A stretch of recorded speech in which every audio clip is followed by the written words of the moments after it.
Three, two, one.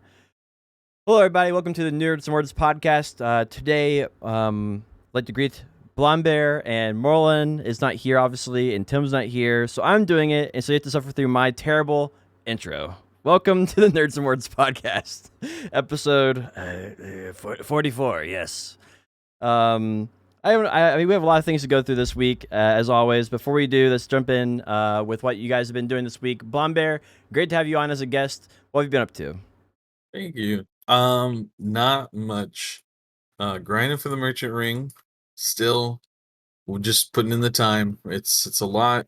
I don't get too much time to play, but I've been putting in as much hours as I can at Olin's, and in between Olin groups, I'm doing trade routes and Ash Force and all that. It's my only 2021 goal this year, so anything I finish after, if I ever get this finished, anything after that is a bonus. So, yeah. Nice. Kerr, what have you been up to, Ben? So as you know, Potion, I did the mistake of letting chat decide what two classes I'm gonna play for a little while. And so I chose chat chose Sork number one. She had the most votes, and then DK second had the most votes. So I've been going through the ropes of like learning Sork this last week, and it's had some ups and downs. How long have you been playing a class for? I tagged her on Monday. I think last Monday was when I tagged her. Or yeah. So almost a week. You plan to go for like a whole month? Is that how you're doing it, or what? I'm trying to go on her as long as I can. I'm not sure how long my willpower will like last, but I mean, it's starting to get smoother, and I'm starting to understand a little bit more. Yeah, it's hard to begin. I feel like on like Sorceress, it's like a strong learning curve, but once you get there, I feel like it's all is worth it. The PvP is pretty dang fun, honestly. Like the versatility in combos. Like I was learning the down smash reset combo, and it's like it's such a long chain of abilities in a row. So that part's actually been pretty fun. It's more so getting the PvE down with like the camera control with violation, shard management, and keeping your crit buff up with Midnight Stinger and stuff like that. But we're gonna get there. That's about it for me. What about you? All right, for me this week, I have been leveling Mystic, and we got a 50% drop rate event, and so I've been trying to get my trash loot at Broggy Den for my test. Took inspiration from your 1 million trash loot at Redworks, so I've been trying to pull my trash loot there and test it, but I can't test when the 50% drop rate's active. So like I start my stream and I have to wait a little bit and play around, do other stuff until that goes away, because otherwise it would kind of ruin the test a little bit. You want to have accurate data. So I've been dancing around with what to do a little bit. I think they're probably this week going to make it last 24/7, and so I think I'm just going to go to Sakraya and try to pump out like 2 bill a day or something just crazy to kind of get some cash. I don't know. That's about it. I've been getting Mystic 62. That was what my chat voted for me to level up. So been slowly doing that, and playing Sage Awakening. So not a whole lot changed there. The new YouTube channel is doing well. So I think I have 13 videos, and the 14th one is almost done processing and everything. And it's been up for about 2 weeks, so it's about 1 video a day. You already got 13 videos that quick? That's kind of crazy. Yeah, I'm doing 1 a day, and I'm probably gonna bump it up to like 1.5 or 2 a day for some days. I think 2 a day it's just a little too much. I mean, I would like to, but there's only so much a human being can accomplish, and I don't think my willpower will last forever. So. Yeah, I think it's good to kind of like hold off on the metrics for the Baragi, because like the 50% drop event has a much bigger effect on Hadoom spots as compared to other spots, because like if you're grinding distos, you have a drop rate for disto of much less than 1%, whereas you have drops for 10 mil drops and 3 mil drops at Hadoom spots, which is a pretty decent percentage. So 50% has a big increase, Mm-hmm. Especially with it being non-marketed money where you're selling directly to a vendor rather than getting a cut. You're not getting taxed on any of that. Yeah, exactly. Massive. One of the things I've been trying to do for the YouTube is I try to figure out something that only I can do. And It took me a long time with my slow ass brain, but I figured it out. I am the only person who grinds so much at these different weird ass rotations. So I figured, why don't just make? I know like every rotation in BDO. I play almost every class in BDO. So what I did this week is I made 5 videos of polyforest rotations, just 1 hour of just me grinding there, super simple, and I choose a different class every single time. So you get to see the different rotations at Polyforest, and you also get to see how those classes perform at that grind spot. And that's really only something that I feel like I can do, because who's played like 20 plus classes in this game and hasn't met 62 or whatever, right? And so that's what I'm trying to kind of accomplish. And I started just going to do popular rotations like Polyforest and stuff, but I want to take it on to more nuanced rotations later on. So anyway, that's what I've been up to. Blondberry, I didn't get to ask you, how many of the rich merchant ring pieces do you have now? I am still 2 out of 5. Well, My wait, journey 2 out was. of 5? Wait, when did you get the second one? I got it about a month ago. Oh yeah, I think I was on the last one of the podcast. I only had one, and I was working on the second one. Yeah, I forgot. I So- got the second one about 2 months ago, a month and a half ago. It was like at the end of February into March. I got the Paddocks one because I had been going a lot. I did 335 hours when I got my drop, and that was after I saw 3 of my partners get drops. So I'm 2 out of 5. Oh, that's rough. Yeah, Ouch, bro. yeah, it was pretty horrible. I was like, at the end of my rope, I was like, oh man, dude, if my partners get another piece, like I brought a guy who'd never, he's brand new to the game. He did 3 hours with me, and he got the Oh, piece, no. and I was like, Always, dude. holy cow, dude. And then my other partner who had done it with me for a long time, Trisdane, he did like 330 hours with me mostly, and he got 2 pieces. So it's kind of Wow. like, I guess, a little trophy, kind of cool. But yeah, I'm 2 out of 5. I have learned the trade routes for the last 3 pieces I'm working on. I know the grind spots, I've done them. It's just a matter of getting lucky, because like Ash Forest is just a pain and it doesn't want to give it to me. And I've done like 140 hours there or something, which is like what a lot of people report. They do like they either get it when they first get there, or they get it within like 110, 120 hours. Olens is a mystery. I feel like they turned it off to make this race exciting for NAEU, for some of the streamers and community. Because like I used to see that thing drop a lot, and I haven't seen one drop in months, like the last 2 or 3 months, grinding non-stop, and nobody else has really seen it either. Which is weird. And then Crypt is, we have some kind of idealistic average drop rates for Crypt, but One like, thing I hear is people think it drops from the mage. Everybody that Biohack knows who has it has gotten it from the mage. He's been we've pushing it only real hard. seen drops from the mage. There's been Yeah. 3 drops straight from the mage, as far as we know. It was said to drop from every mob there, but I'm guessing the intel everybody got was wrong. So Well, all right. Let me give some context for people who might not know what this is. You're going for the rich merchant ring, and what does that do for people? Like, why people go seek it? So it's an item that's never been made. The only time it's ever been made across like NAEU and KR was a GM made it in North America to see what it did. Back in the day, before we had like a open kind of a freer market than we do now, you used to have like pre-order items and put in a type in a code, so it would give you a higher probability of getting the pre-order.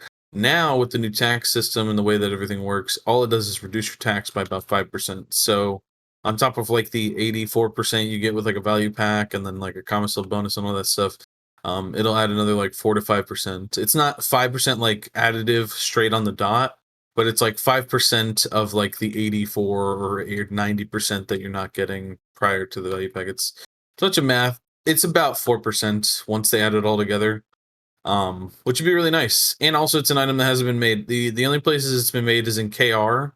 Or I'm sorry, it's not. It's been made in Russia, but I don't consider the Russia drops to be legitimate, because we've known that they've had like higher drop rates, different trash per hour. Like their servers are very different than North America and EU and KR.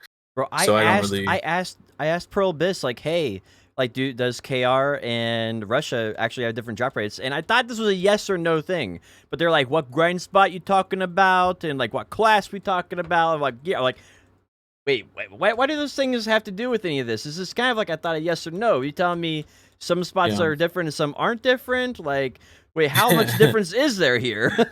Now, I've talked to some recent Russians who play on the new Russia server. Apparently, you had to migrate your account from the old Russia servers to the new ones, and the new ones are the like more legitimate PA ones that like I guess don't have the weird drop rate amounts. The old like the way that they originally had Russia servers is you could pay like a value pack subscription to have the increased drop rates for all these different things.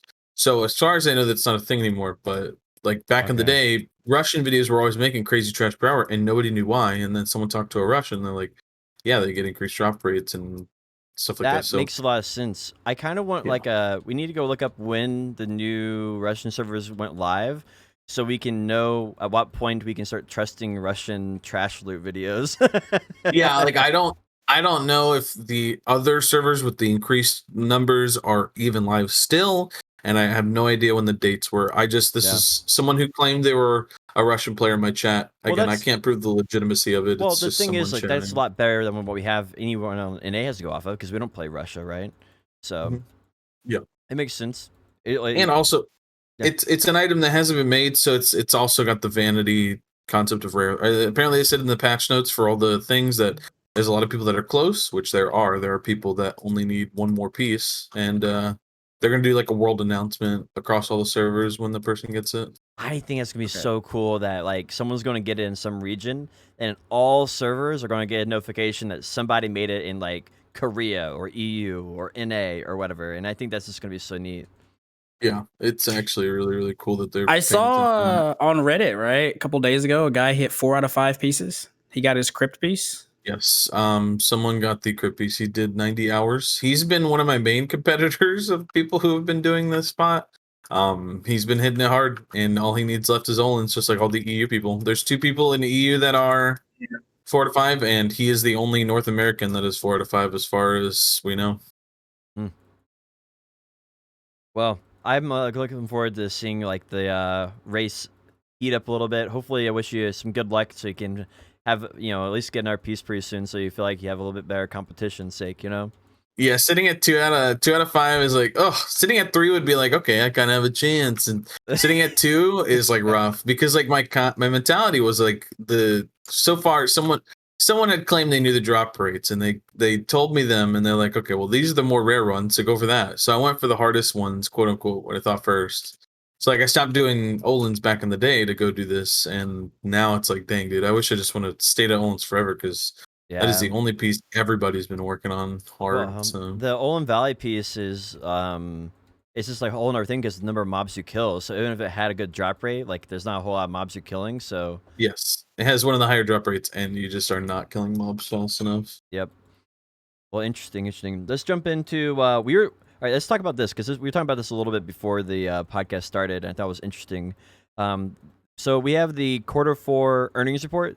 Probus does this for their investors, so their investors can know to invest in their company or to bail out of their company, and this happens every quarter. This is based on business quarters, so Q4 ends around like the end of February or like maybe early March or something. I don't really know. This one came out, I believe it was like March 17th or something, a little before the NA or the Cacao to Probus transfer. But yeah, one of the cool things here is we see a lot of information on the inside. Like NA PC is their biggest moneymaker, and then that, well, I guess we should say more accurately, NAEU is their biggest moneymaker for PC. Mobile had like a huge drop off on it. I don't. I was like, I feel like overall, like mobile kind of died because of this went two pay to win is like what I've heard. Yeah, mobile, I feel like in the beginning of your playing is like it can be pretty nice and profitable to pay to win. But like the thing about BDO is like the gear can last forever. Whereas in mobile, they've already gone through so many expansions within like just a year or two of playing the game that like the stuff it's too expensive. Like it's like old arcade prices where like it either becomes so expensive that it's not worth it, or they make it so that everybody can like afford it. So it like kills the game quicker. And I feel like it's the alternative. It's the prices are just too high, and you have to do it too often to make it worth it. So if you're like some fat cat CEO that's making hundreds of thousands of dollars a year, and you're like, oh, I'll dump a few thousand in this game, no big deal. But the average player just can't afford to keep up in that game for like the costs. Like I have a friend that's been playing it pretty actively, and like he's just gotten to the gear score that people were at prior to like the last 6 months of updates.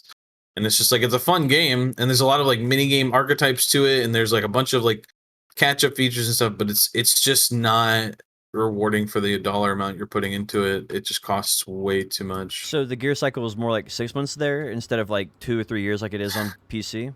They've been accelerating the gear cycle like crazy. Yeah. So like, yeah, it's oh nuts. my bad. Yeah, go ahead. No, go.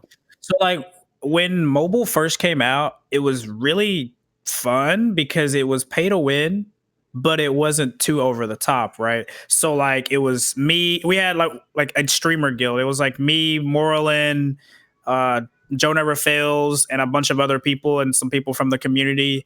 And it was really fun, right? You could be free to play, but you had to keep yourself auto grinding, which wasn't a big deal, right?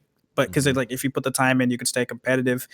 But then they did some crazy weird stuff where they like raised the gear cap past pin and added a bunch of levels past pin. And at that point, it became just like way too egregiously and pay to win.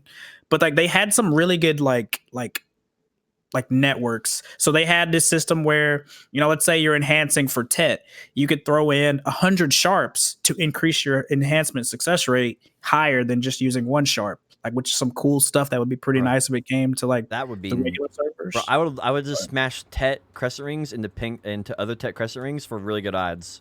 That would be incredible. Or like what would be what's the pain in the butt thing right now? Pin Blackstar. Yeah, I would just I guess what would you do? Have to do like 100? You would take like 100 massive pure magics, so like the enhancing stones, and then just like smack 100 of them in there for like a couple % increased success rate. Well, it seems like that'd be worth it though.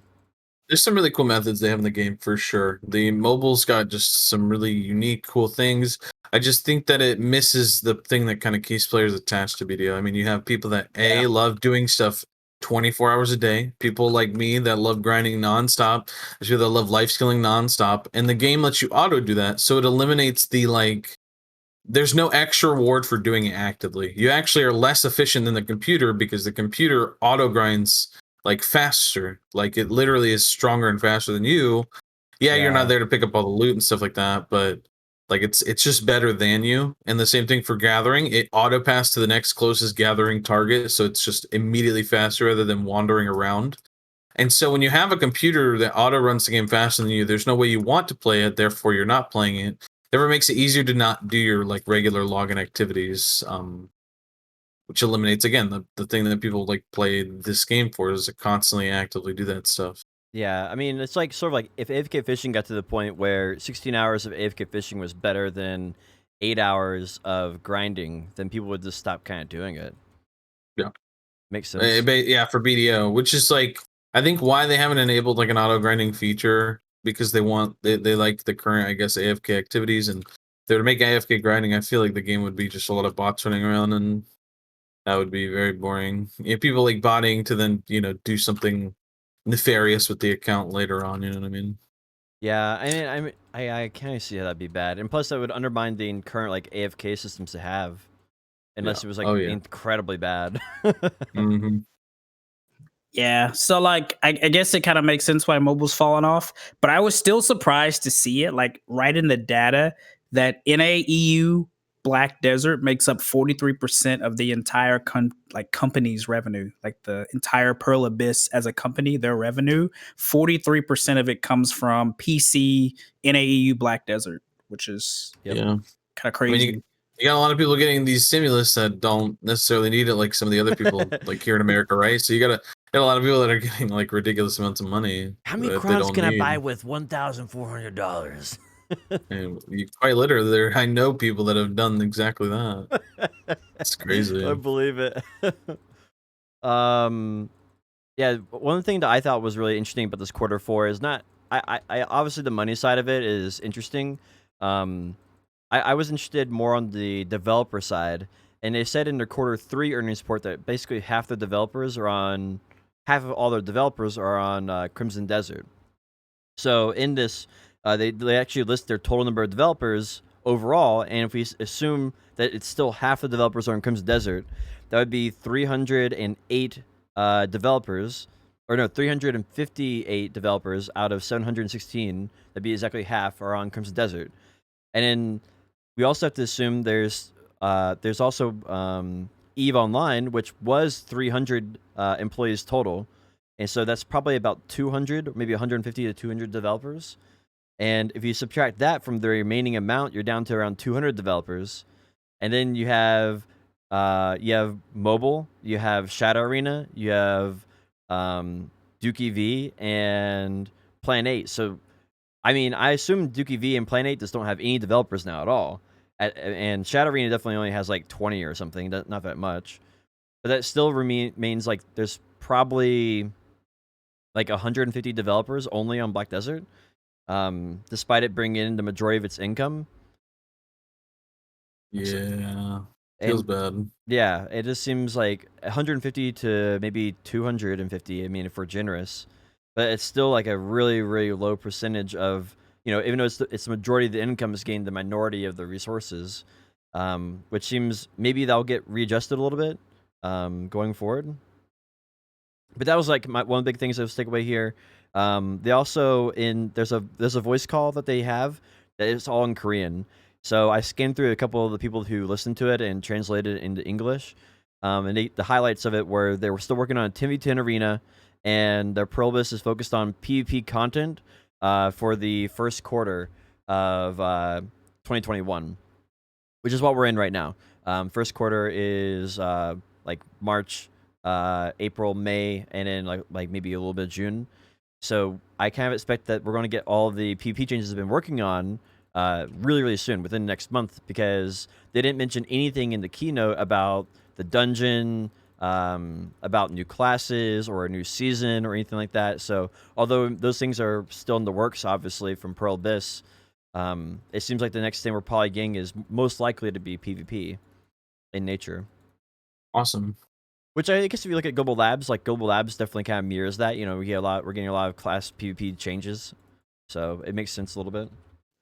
Yeah, I was kind of looking at it. And I thought that was pretty interesting. They put like the self-published NAEU on the 25th of February. Obviously, they hit that. They said, yeah, PvP content development for online PC version. So I guess that'll be interesting to see. And then they said like new pipelines. They were trying to focus on Crimson Desert story and like show people like or disclose new content and increase global marketing, and then work on their new IPs, Doke V and Plan 8. Yeah. In the conference call, one of the questions that one of the big investors asked was like they're concerned that all their of meeting a deadline for Crimson Desert, and then they're also like if Dookie V and Plan 8 are getting enough resources, which Probus didn't really comment on, which makes it seem like Crimson Desert is going to be extremely rushed, and they're probably going to have to push back because the initial plan was Dookie V, what I think 2023. Crimson Desert's 2022, and then Plan 8 is 2024. I think was like basically one game a year. But I think that seems like that's not going to be realistic anymore. Anyway, it's interesting. I think if you're interested in that, we might be able to, I'll have a link to it down in the description of the YouTube video that we have later on, so you can look for it there. Is there anything else you guys thought was interesting from the quarter 4 stuff? I think that about touches up on it for me. I mean, I'm not surprised that NA is still the top, but because like, I don't know, like you would hear from any group of like online forum complainers, like people say that the people in KR are like, oh, well, KR's dead, nobody's playing it. Like you hear the same thing about NA people. Like there's people on Reddit that still think that BDO's dead. So it's like, but like the price, like the quarter earnings, like feel like, like I mean, if there aren't really any Koreans buying or playing the game, then it does feel like it's not really. Well, I don't know. It just is interesting. I think another cool thing about this is that this was underneath Kakao Games publishing. This was before Pearl Abyss self-published. So, I'm really curious what's going to look like in the follow-up if it's increased or decreased revenue based on the Pearl Abyss management. Because I think I mean, Kakao Games had a lot of faults, but I think they did a really solid job. Like we've had Twitch drops twice now for this arena tournament, and the majority of people didn't even know it was happening. Where Yeah. Pearl Abyss, like, I mean, Kakao Games was like front page, everybody knew it was happening, planned out, coordinated, and then, the Yeah. viewers, responded to that a lot. So I feel like they both have their goods and their bads, right? So like one of the biggest glaring weaknesses from Pearl Abyss is that the ticketing system nowadays, good luck. If you get a reply from a ticket that's not automated, you're lucky because their ticket response system is not very good. And they've also taken the stance that even if you lose a crystal due to lag, they will not replace your crystals. I think that's stupid. Like that makes no sense. But then there's some other things that kind of makes it feel like, okay, maybe things could move into a better direction with them, like at least give you the illusion that they're trying to be more transparent and like communicate more with us. They're doing the Arena of Arsha tournaments. Hopefully it becomes something that they do repetitively, even if it's not that, just some like more community events and things like that. But I definitely don't think that Kakao was all to blame. I think there's going to be some good and bad with either side. yeah, Yeah, I one think thing, that Kakao did replace crystals, right? It was like you get one crystal Yeah. replacement per year or something like that. Yeah, they did. So we'll have to see. I mean, maybe it's too early to judge between Pearl Abyss and Kakao Games, and usually time tells with that kind of thing. Yeah, I think that Pearl Abyss is still trying to get their grips. They have a whole new team, right? Like, I mean, they've got some people with experience. They've had some people transfer over, but like one person can carry a whole team of people answering tickets and stuff nonstop and doing media events and stuff like that for the NA stuff. And I feel like they're still just trying to get the grip. And I think that I don't feel like they've had a moment to settle down because it's been nonstop events from like KR moving to NA and then them having to be on top of everything like that. Like, it's gonna be interesting seeing the like next 6 months of what happens, because this first like few months has been like, oh hey, here's all these events and here's all these Pearl Shop deals and here's all this stuff for like the anniversary and the like, the switch over and all this stuff, and kind of curious to see what it's gonna lead into. I've started noticing a lot of peer-to-peer issues where it takes me a long time to load in. When I'm trying to like load in a game, it'll take like, I don't know, a minute before everything's loaded in. So like bells won't show up immediately, other characters don't show up immediately. I've had a lot of issues with that recently, and I had to go back to using what I use Mudfish, what I use as like a VPN to kind of like get around that. But have you guys experienced any connection issues recently? Yeah, I've had some ISP issues, so I can't really comment. I'm not sure. I definitely have had a lot more crashes lately when like changing characters, but I don't know if it's like, I can't for sure say that it's more or less than before. I'm not too sure. But it's definitely a little slowed down than it was at first, because like I remember when we first got the transfer, the dice game was like instant. As soon as you click the dice, now the delay is back. That's one thing that I have noticed. Yep. Yeah, it's like a little slower now. It gives you like a little white screen and it loads for a second and then it's like in. I think it's peer-to-peer issues. I think it's anything where you're trying to make a new connection to the game. That's my theory on it, at least, and I don't really know how to prove it. So it'll just stay a theory forever because I don't know how to test peer-to-peer. Anyway, hopefully it's just like something that it's just this week. I noticed it about 2 weeks ago. When they did I noticed it the week before the escape changes. Like the escape was when I started getting a lot of complaints about it. I started hearing a lot of complaints about it, but I noticed it about a week beforehand. I forget what they did. But yeah, when they did the Tuesday maintenance or Monday maintenance instead of Wednesday, that's when I feel like it started getting a lot more of those problems. So I don't know. Hopefully they work on it. We'll see. Global lab changes. You want to talk about global lab or patch notes? Let Blonde decide. I'm cool with either. We'll talk about both of them, but that face. I don't know anything about global labs, so I mean, I'd like to listen to you guys talk about it.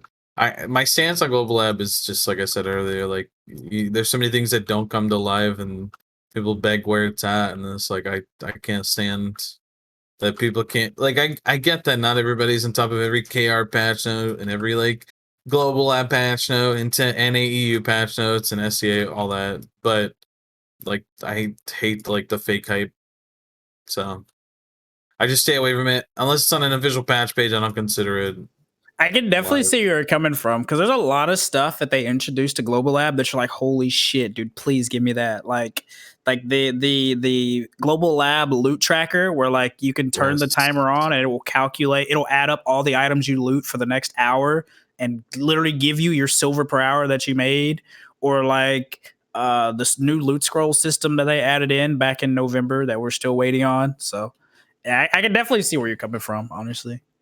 Yeah, well, because then players beg for that, and they're like, PA sucks, so you're not giving us the thing we want. It's like, well, I mean, they don't think it's good for their game. Like, so they probably calculated out, well, is it better to let people pause their loot scrolls or to let them burn it and buy another one? One thing I think has been interesting is what they're not putting on Global Lab. Like, they're not putting the dungeon stuff up on there. They're not really teasing any of that. They're keeping it underneath wraps. They're not putting the snow region like pre stuff. Kind of glad. I don't Yeah. want any new content out there because the problem with like for at least NAEU has been everything's been out on KR forever, and it's by the time we get it, everybody's experienced it or seen it in some way, shape, or form. So there's no surprise. Like the big thing was getting away from the gap from KR to get away from this. Like so we would have surprises, something new in the game. So I'm kind of glad they don't put anything onto global. Like yeah, it might be horrible when it comes live, but at least it's something new and fresh instead of like, hey, you've seen this for like 6 months and now you're finally getting it and it's boring. Especially with like a dungeon type thing, right? Yep. Yeah, you don't want that optimized before it comes out. Like, how boring would that be? Like, if you have mechanics, like actual mechanics that you have to do and they're kind of hidden, it would suck if it was just completely solved, you know, by the time it came to us. Yeah, well, I mean, you're going to get a YouTuber that goes through all the... In the first week, you're going to have a YouTuber, hey, here's all the tips and tricks for the new Ataraxia dungeon. Step on this, press this, do that. So, like, Chris Polly. There's gonna be a video where they optimize it and put it out there for anyways, but at least you have the option of like experiencing it, or like, you know, it's people optimize the fun of everything. It's gonna happen, it's inevitable, but yeah, at least you have the illusion of like mystery. One thing that I'm really interested about is, well, I guess let me go back to that. I think it's a really good point that they are not putting out new content on there. I feel like Sage not being on Global Lab was a really good choice. And I feel like that's what they should probably be doing for future stuff, like you said. Like, I think Global Lab is a really good place. Like, hey, we got some balance changes here. What do you think of those? I think that's a really good place for that. And then that kind of bounces off the player base. The player base either gets enraged or they're happy about it. And it kind of it's almost like an invisible two-way conversation that keeps going back, because they can be like, oh, you didn't like those the node word changes? Well, no problem. Those aren't going into the game. They just want to see, you know. And I think that's much better for balancing the game rather than new content, because new content comes out, it might be good, it might be bad, and then you balance that content, you know, after people have enjoyed it a little bit around the Global Lab, and I think that's more appropriate. So. Speaking of Global Lab, though, we're talking about the new Class Pve Buffs. They have a huge patch. They said they're going to be giving us this big patch on May 26th with everything they've been doing on Global Lab recently. We'll see exactly how much everything includes. But the big thing this week is they gave huge PvE class buffs. So every class, aside from like Striker Succession, I think got a PvE buff. Like just about every class. I guess. Yeah, I think Strikers suck and Awakened Nova. Pretty sure those are the two that didn't get touched. And that pretty much makes sense, because both of those classes are extremely strong in PvE, given they're in the right hands. What's your favorite class you got buffed, Kerr? Honestly, one of the best ones that I like personally was that Ranger got some love. Ranger's one of those classes over the couple years that have had so many ups and downs, where like anytime Ranger becomes good, she gets smacked down like 2 weeks later. So I'm hoping that these changes that they've done, they gave some buffs to both Succession and Awakening. The Succession changes look a bit bigger than Awakening because Awakening got her little PvE love like 2 or 3 weeks ago. Mhm. But the Succession buffs do look pretty big. They raised the damage of a couple of their core skills by a pretty fat chunk. Added 40% crit rate in PvE and 50% crit rate to 2 of the abilities, and lowered the cooldown. And they also added this weird little mechanic that I don't really understand how it works. I haven't yet tried it, but it seems to be like they summon these 2 little fairy spirit things on the side of them, and so whenever they use select abilities, those little fairies will also attack with them. So it's like it seems to be Rune's like extra Hurricane damage. in League of Legends. Yeah. It literally Let's looks like go. Rudan's Hurricane from League of Legends. That's sick. It's pretty cool, and they added like a little video. They showed a video with it, and it's like when you use Penetrating Wind, Tearing Arrow, and Razor Wind, these little like Rudan Hurricane-esque spirits will spawn, and they'll shoot extra shots with you. So I'm hoping that kind of gives Rangers some love, kind of brings her back into prevalence again. I need to know if they're scaling off Rangers AP and accuracy. That's what I need to know. If they're not scaling off Rangers AP and accuracy and they're on like this pet meta thing, I'm Is going to it be pet pissed. meta or not? Yeah, if they count as summons, they're probably pretty booty. But you take what you can get, dude. True.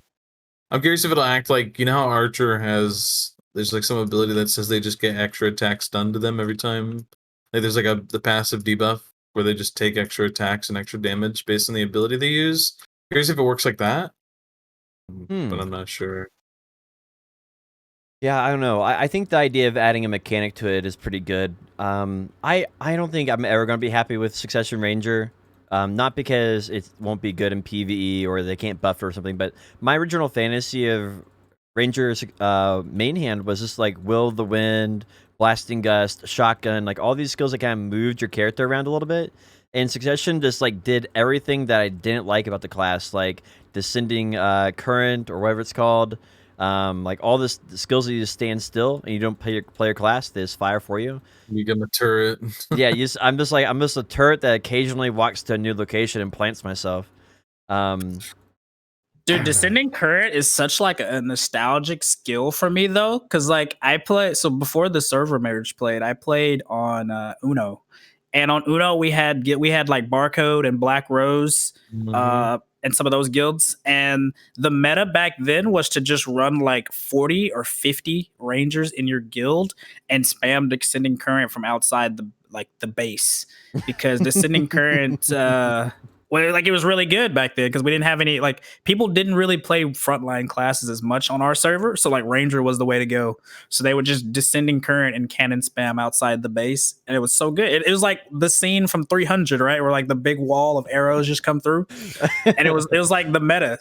And like, so that ability always kind of has like a spot in my heart, even if I don't play Ranger. It just reminds me of the olden times.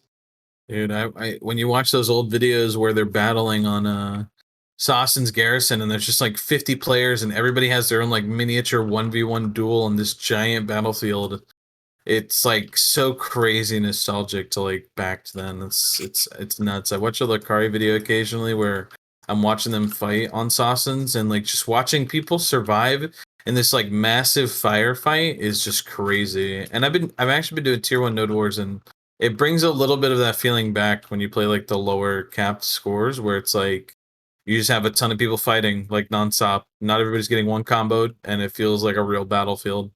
It's very fun, very fun. Yeah, I've been watching those a little bit too with because like Moreland does a couple every week, and they looked. I mean, it does kind of look like that's really where the PvP at and has been for a while, right? Even though they did some weird shit like the HP cap thing. Yeah, they cap all the stats in a weird way, which removes like the whole point of like playing some classes that have extra HP. Cough, Zerker, cough. Yeah, it's kind of weird because like at the start, like you'll see Zerkers like smashing people and like warriors and all these other classes that do really well with high HP and they're bruiserish. And then like once the HP gets cut after like there's like 2 or 3 ticks of HP and everybody's like half HP. Yeah. That's when like Lon and Ninja and stuff like that becomes crazy, because at that point like you can just burst people down. Yep. Yeah. Tier 1 Owers has been an interesting journey. I feel like what they should be doing over time is one of two factors. One, respawn timers should get longer, just like League of Legends does. And a second, healing abilities should be decreased. So you get like 25% healing, then 50% less healing, then 75% less healing, then no healing. And so then you're scaling both of those as time goes on, and it kind of just forces the game to end because everybody just can't heal and just dying, you know? And you have longer respawn timers, and that would just require the game would maybe this is one dude who survives the entire battle and he's just pounding away at the other guy's base, you know, but at least something's happening, you know, progress is being made. So you think like cooldown or respawn timers should be tied to how much you die as an individual player instead of like the timer of the node, basically? I think a little bit of both. I don't know. I mean, it'd require playtesting, but anything's better right now than reducing your HP. Reducing maximum HP is the most silly mechanic in the world because that doesn't fix the healing problem. That doesn't fix the low respawn counts. It doesn't really fix any of those issues. It just exacerbates. It nerfs some classes Yeah. while keeping some strong. And on top of that, it's the least fun part of the game. The least fun part of the game is like dying more often. That's the least fun part. The most fun part is like barely surviving, going away for like 2 minutes and healing back up. You know, like that's the fun part is like surviving and doing something in the game. So I do think right now that tier 1s are probably the best, and I think that's one because of the nerf stats. So it's but I think the main reason is just that siege guilds can't go in there and place. Like if you go into tier 1s right now, you're not getting crushed by like Black Rose or anything. Or if you play some tier 3s, 2s, or 4s, like there's going to be somebody from a siege guild there who's just going to take a stomp on you. Yeah. Yeah. But other than that, they also did some really weird changes in the buffs on the global labs as well. They buffed Succession Lawn, who Why? has for the past like year been arguably second or third best PvE grind class in the game. Yeah. Which is pretty crazy. I don't know why they did that. They added a 25% increased crit rate to Blooming Netherflower, which the ability is already strong enough. If you center the spins on back attacks, you can like one skill orc pack, like a pack of orcs with that ability. Like it's such a strong skill. I'm not sure why they did that, but they did do some really good changes. They buffed Awakening Sork's PvE, or not Awakening Sork, but Awakening Lawn's PvE. I'm a huge fan of that. That's the And class. a lot of people complained for sure that they couldn't grind with Awakened Lawn as good and be able to defend their spot. So that's pretty big. Like they increased a lot of abilities by like 150%. 150%?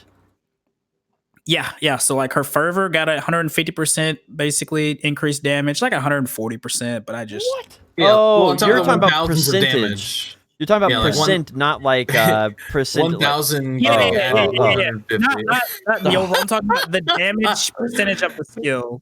Oh, Yeah, it's overall it's like a 10% increase to the skill. Okay, and they yeah. added I'm a- extra hits to it. It's probably gonna end up being all right, around. I understand now. I was a little afraid. I was Yeah, like, yeah, what are yeah, they yeah. doing? Oh, they Like, created a what? monster. Yeah, the modifier on the skill itself got increased by 200% and added extra hits. Not like you know what I'm saying. Yeah, I get you. Well, Yeah. I like this.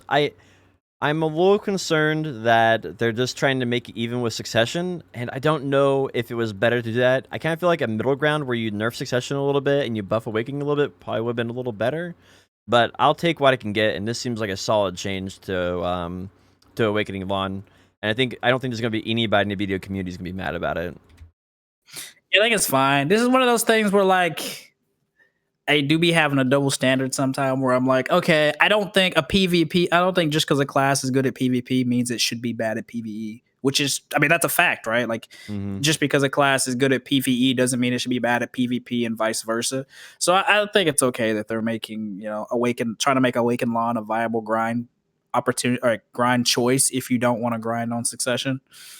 Yeah, I don't know. I like the concept of I'm like half and half with you there because like I like the idea of like the best PvP spec also being the best PvE spec makes it so that you're only ever playing something just for looks and not for performance, which some people do, but at the same time, like it still has to be close enough, right?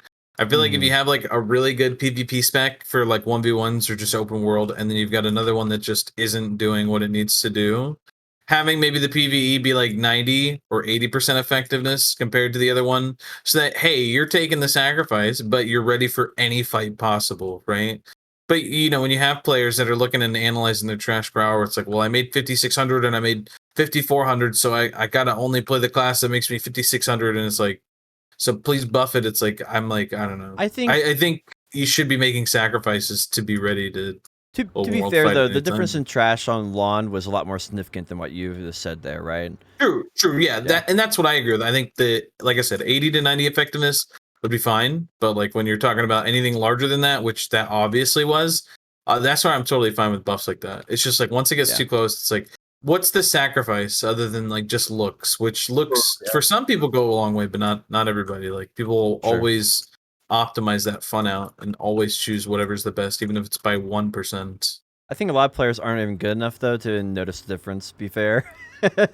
Like, yeah, I mean, they only notice on that 1 hour where they're sweating, and then every other hour where they're casually grinding, it's not even making a difference. Yeah, exactly. For most classes. So like so this thing has been a bunch of good and a bunch of weird.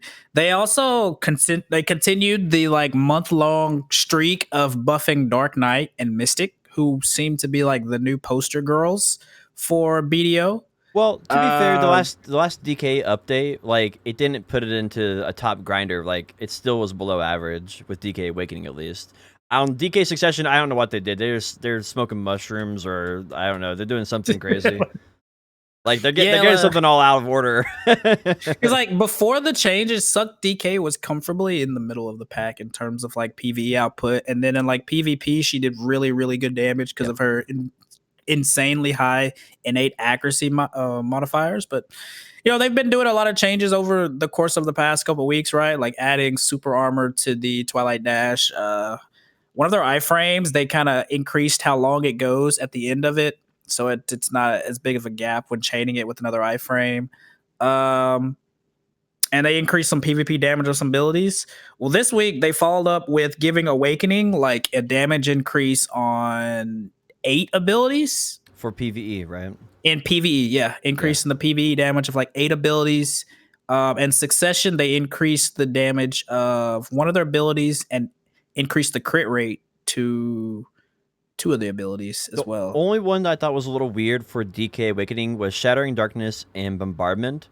That skill was already doing a lot of damage, and getting an additional damage increase I thought was kind of uncalled for.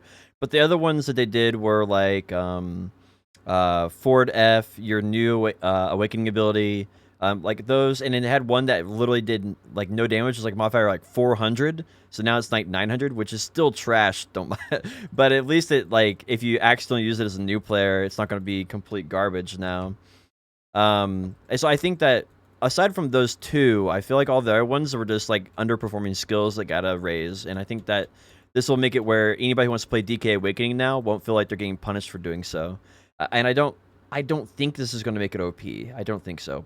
Nah, I don't think it will either. I don't want to hear any more complaining from the DK community after all these strings of fucking buffs, dude. Yo, there's no way. I'm sorry, but they're just like Rangers. They're going to complain. Like, if you ask, like, you give Ranger a buff and they're like, how's it feel? They're like, my back attacks. Oh, bro, my back attacks. And like, you're just like, what about the buffs? They're like, well, you know, that's not what I was looking for. I was looking for we told them the problem with back attacks. And and I think at this point we have to just accept that back attacks are like not going to happen for ranged enemies, because Provis thinks that ranged enemies, the uniqueness of a ranged class is no back attacks.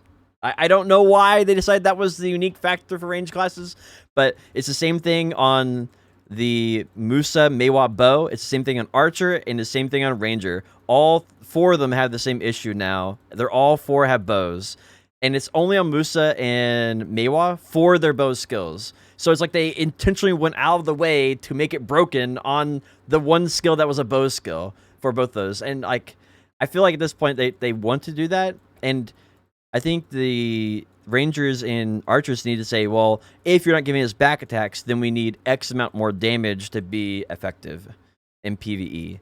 And that I think would be a fair compromise then, other than just keep on asking for the same thing that apparently won't ever happen. I don't know. Anyway, that was my rant on that. Sorry. Yeah.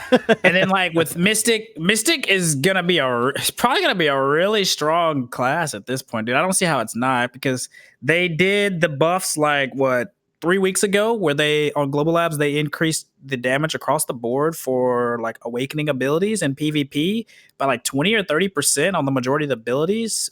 This was for Succession. And then for Awakening, they increased Wave Orb damage by 30% and a couple other abilities by 20% in PvP. And then last week, was it last week or the week before that, where they increased the PvE damage. So now they followed that up with another string of buffs to both Mystic, Awakening, and Succession this week. So I think Mystic's going to be really strong, dude. How big was the especially buffs this Succession week? Mystics? The buffs this week were, so they increased the crit rate of a couple abilities. They increased the damage modifiers for 3 or 4 abilities by 200% of the skill's damage modifier, and raised another ability from 25% crit to 50%. So they were pretty steady buffs added on top of the stuff they've already done over the last couple weeks. I think at the very least, this makes it a contender for any grind spot. You know, no one will be able to say it's underpowered anymore, which I do think was true for kind of both forms for a long time.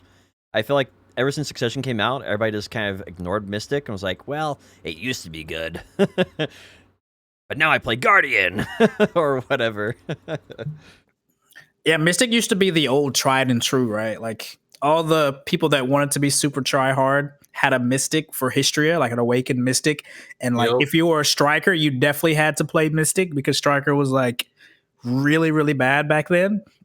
But it's kind of interesting to see how like the tables have turned over the years. But maybe this will bring her back into contention for people that are just like diehard Mystics, you know? What does Zerker get? The Zerker buffs were pretty decent for Succession. The Zerker ones actually made sense. It was one of the only ones, the buffs, that like made perfect sense. So they said in the blue text with Zerker that they wanted to give him a variance in play.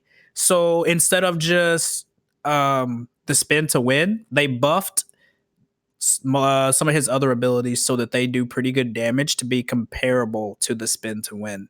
Which might be massive, because the thing with Zerker or Succession is that like your big thing is you're buffing up and you're just spinning, and then you're walking to the next pack, buff up and spin, and you don't have any variance in your playstyle. The only thing you have is if both of your spins are on cooldown and you have nothing else going on, you use your 2 like moved over awakened abilities, and then basically you're just spamming FD. So like that's all you can really do for Succession to try and pull any more trash. So when you say capped. When you say variance, are you saying the Awakening will play differently than Succession, or are you saying? So basically the idea is that with Zerker, it was kind of just like Blonde Bear said, buffing yourself with Frenzy Destroyer, like given for the AP buff, and then debuffing the mobs and just spinning. Right, that was like the way to go. That's all you do.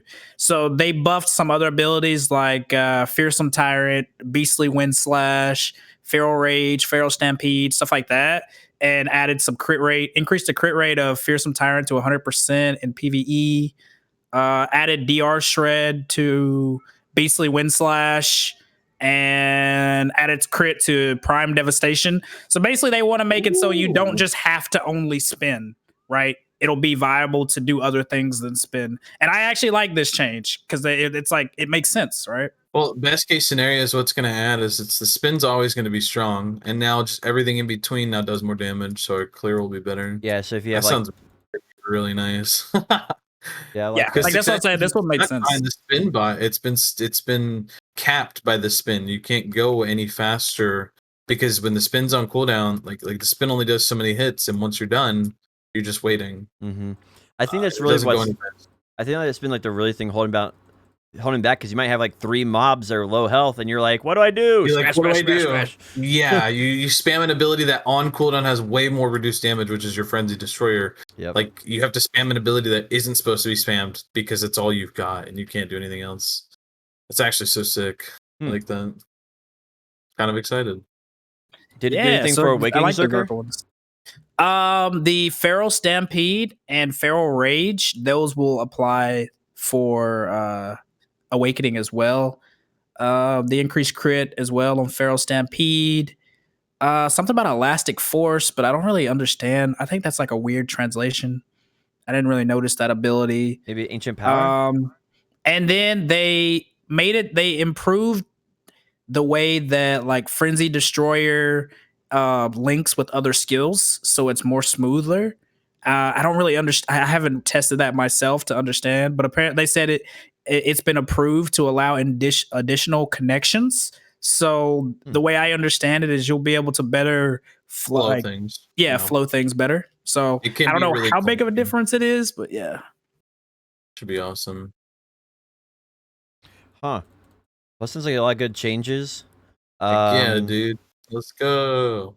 The one I was interested in, I like DK, which we talked about. I liked. I'm checking my list here. Lon, Warrior, I think is going to be an absolute monster. Warrior Succession, because they made a change to his Lingering Crit, so now you can choose the Succession ability, and you also get the Lingering Crit, which is a huge buff to PvE. And then this week they gave additional buffs to PvE Succession Warrior, and he's already like arguably a low tier S tier. So I think he's just gonna. I think he's gonna be. I think Merlin won't be able to reroll to Sage or anything else because Warrior's gonna be so good. He's just gonna want to play Warrior more, dude. Yeah. Dude, I have to tease him because in EU yesterday, a Succession Warrior actually won the finals for the AOA What? tournament. Nice. Yeah, a Succession Warrior actually won the finals. I bet he was pulling some cheesy stuff. He was doing some kind of crazy, weird combo that like I didn't understand at first, but then it sort of made sense once Chad explained it to me. We'll have to get Moreland to fill us in on the details next week. He'll break it all down to us. Well, it's because of this skill goes into that skill, and like, the mobility goes into whatever, and he can backward spin / whatever. One of the classes. Oh yeah, I'm really excited for Musa and Ninja. That was the big one here. Crosscut got a buff on Ninja, or on Musa Awakening, and they also buffed Executioner, which is his new Awakening ability, and they buffed Below the Belt, which I thought Crosscut was the main thing I really wanted here. Executioner I thought did low damage, but combos really well from Crosscut. So I think this is going to be the thing that Musa finally needs to go into being a meta class again. Like I think people are going to get.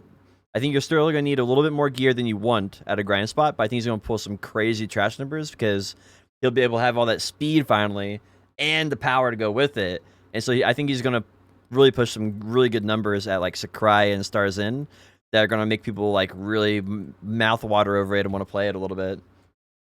So especially like he keeps getting a lot of incremental buffs as well, right? Because like they did the big round of Musa buffs like 2 or 3 weeks ago, and then they're giving him these. So I think like if they give him, if this trend continues where they're like buffing these like 3 or 4 classes that get buffed consistently, I'd be surprised if he doesn't end up really high or like really high up there, or at least somewhere in the middle of the pack.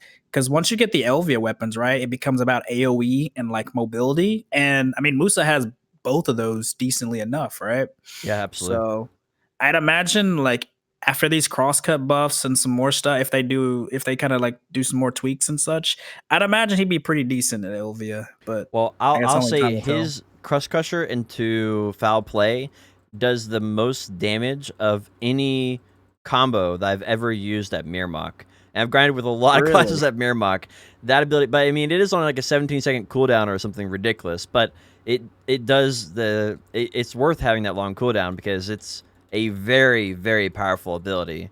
So I feel like people are going to, if they can utilize that when they have like a huge pull at a mob pack, I think that's going to expedite. And the main problem I had on Musa personally was like, after I used all my abilities, I'm like, what do? I got nothing to do.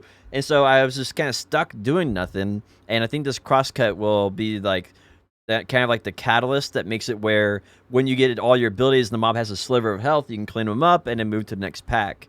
And I think it's going to be really huge for him. I think it's going to be really nice. And then the other one was Ninja. Ninja got some AoE increases which I guess I'll tie really well into Tamer after this. Ninja got the dream buffs that all Tamers and Kunos wanted, bro. Little damage increase, AoE size increase.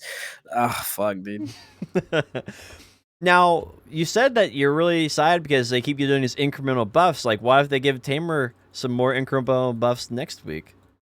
Because the problem is they're buffing weird stuff. So with Tamer, they buffed Moonlight Strike, which is a mobility dash skill, which you would, if you use it in PvE, it would more be to like apply add-ons, and Garuda, which is like you just use the ability for magic DP shred. But in most cases, most Tamers are going to use like Flash or Flash and Jolt Stab because it's just much faster than switching over to Awakening just to do Garuda.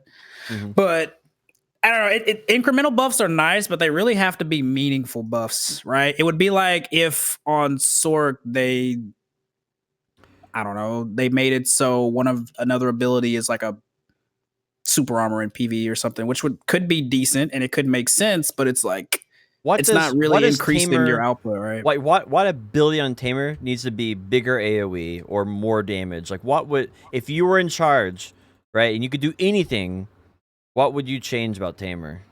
Dude, honestly, I think Tamer is a little too far gone. No. You are in control now, Kerr. Literally, hold on. Listen. The only thing that could literally save Tamer is a complete kit rework. Oh, you just change everything? That is quite possibly the only thing that could save Tamer. That, and if they changed it to make summons actually scale with your AP. If summons scaled with your AP and you could actually get full damage out of Hei Lang, that would be pretty big. Because for PvE, yes, for PvE, PvP, whatever, but PvE, like we could touch PvP later, but make it so that summons and PvE actually scale with your AP would be huge. Like that would be massive. Including accuracy or not including accuracy? Like you wouldn't even have to add in the accuracy. Just let them have the current accuracy that they have, right? Which is like 50% base or whatever. Just make them actually scale with your AP instead of doing the same damage as a 200 AP Tamer, you know? Yeah. I find that so odd. It's like, how do you end up balancing something when you have a whole part of the ability doing such little damage? It's like, because then you have to buff the front end, which, like, why not just have the pet have equalized damage and then just buff the numbers there or fix them? Like, I don't know coding, right? So what do I know? But it just seems so odd to have the layers of numbers we have on everything in this game. And I get they want it all to be a mystery, but like it's what's made the game so hard for them to balance, because we can't say, hey, change this or that by 5 or 10%, because it's gonna like change everything like across the board. Well, I feel like the way they've got it designed. I don't feel like the solution is that hard. Like you just reduce pets damage by 66%, then uncap the AP limit so they just scale with your AP, and then bam, it's fixed. You know, like that's the fix. And maybe I mean, they could like flush out the exact numbers eventually, but it's like, yeah, it makes sense that like a character that probably gets like 30% of their damage from the pet, or the pet is supposed to make up a decent bit of the kit, because the pet used to be really strong. Yeah. Like back when people only had 200 AP or 160 AP, it was really strong because it had its own scaling. But it doesn't really stand the test of time nowadays, No, sadly. So who knows, maybe reminds me of Sork Manian before we had Awakening. The most fun thing I had recently in memory for Tamer is I rode my Tamer around and I killed mains on the back of Helyang.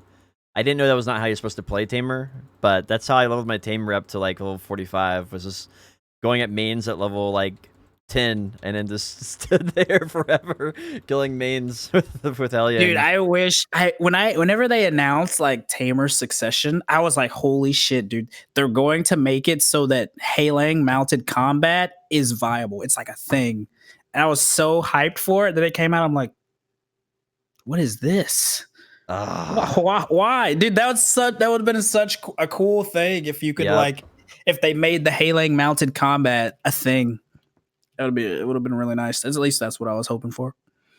But yeah. Enough of the tamer. The Kuno also got kind of shafted too. Like Kuno Viking's in a good spot though, damage wise. I don't think so, dude. I don't think so. Bro, she does some really I dirty don't damage, think right? so. Like there was a point where if a Kuno was spinning in front of you, like in PvP, if a Kuno was spinning in front of you, you just ignore her. Or if you got close to her, you were just dead. But nowadays, she hasn't really like stood the test of time. You know, think She's in kinda PvE or PvP? I mean, honestly, I kind of feel a little in both. Like, have you seen the absurdly low numbers that Kunos get in like pretty much all spots? I played my Kuno here at Mirmok, and I found the damage fairly impressive. I just found her mobility is extremely frustrating. I was like, she has one mobility combo where you have to chain like 6 different mobility skills, and if you do them out of order, it doesn't work. You have to do them in the precise order that some developer 30 years ago, thought of in his basement. It's like, this is the way to do it. If you do it any other way, it ain't working. And like, it's just frustrating. So I end up just doing like my forward dash and like my forward F occasionally, and that's and my movement speed buff, and that's it. I don't know any of their fancy stuff. Like I could see her being decent at Miramont, but in terms of like actual in-game spots, like if we're talking about Hadum orcs, we're talking about even places like underwater, right? Abyssal Sakraya, which is no longer like an in-game spot. It's like it's like a transitionary mid to end game, right? It's still really good, but you have Hadum, which is like more gear dependent. So I guess I consider Hadum to be the quote end spots. Sure. But how much did they buff her by? Like she's not. So they buffed a little damage on Half Moon Slash and Moonstorm. Like what? And then they overall percentage increase? What we get here? So the skill went from 849% times 4 to 1019% times 4. It's like a 20%, 15, 20. And they buff another ability by about the same. But it's so weird because like they're not even all that important PvE skills, right? Like it's not even like I don't know. They're so weird. Did they like? It's so weird how they decide what classes they want to buff. Because like you would think that for a class like Kuno, who has been pretty forgotten, they would be willing to give her some massive buffs instead of like just tossing pull her scraps out of the shadows a little bit. Yeah, but maybe that's just the way that I think. I'm just kind of in favor of, if it's gonna be on Global Labs, just go balls to the wall. Like throw out some stupid shit that like it may be too overtuned to make it, but that's what Global Labs is for, right? Like, why do these tiny little incremental things when you could just be like, okay, this week we're gonna give fucking Musa a grab on Global Labs and we're gonna see how it's gonna work out, like just little like just big things like that. It's not gonna make it to live server, but we just want to see how it would work out. That's just Yeah, I mean, I think that's pretty reasonable because they originally, what they did is it increased her hit count but decreased her damage. So her overall damage increase was around like 5%, but her damage was more reliable. And that wasn't really that big. And I played her for the first time because of that change. And the Awakening in Mirmok felt really good to me. I was surprised by the damage it did. But it's not like Musa level, it's not like DK even. And like those classes are the classes they're giving big buffs to. And so I feel like this is a pretty big oversight, and maybe it's just the lack of Kuno players to get reference from, so they're just being very cautious because who plays Kuno? I don't know anybody who plays Kuno. Yeah, that is true. I don't know. Has been pretty adamant and vocal about it, and I think when he saw the global changes, he was like, "What the heck?" But other than him, like, there really aren't. And most people that would have played it have just rolled or tagged and they're off of it. So I think there are some dedicated players, but I don't think that they're getting enough feedback because then you would have seen as much changes as the Ninja would have gotten. And Kuno's always that like redheaded stepchild too, right? Where like anytime Ninja gets a nerf, Kuno also gets nerfed, even though like Kuno doesn't warrant it. Yeah. Like what? They need to stop doing that. They need to start treating them like unique classes and stop treating them like the same class. Yeah, I mean, we'll see.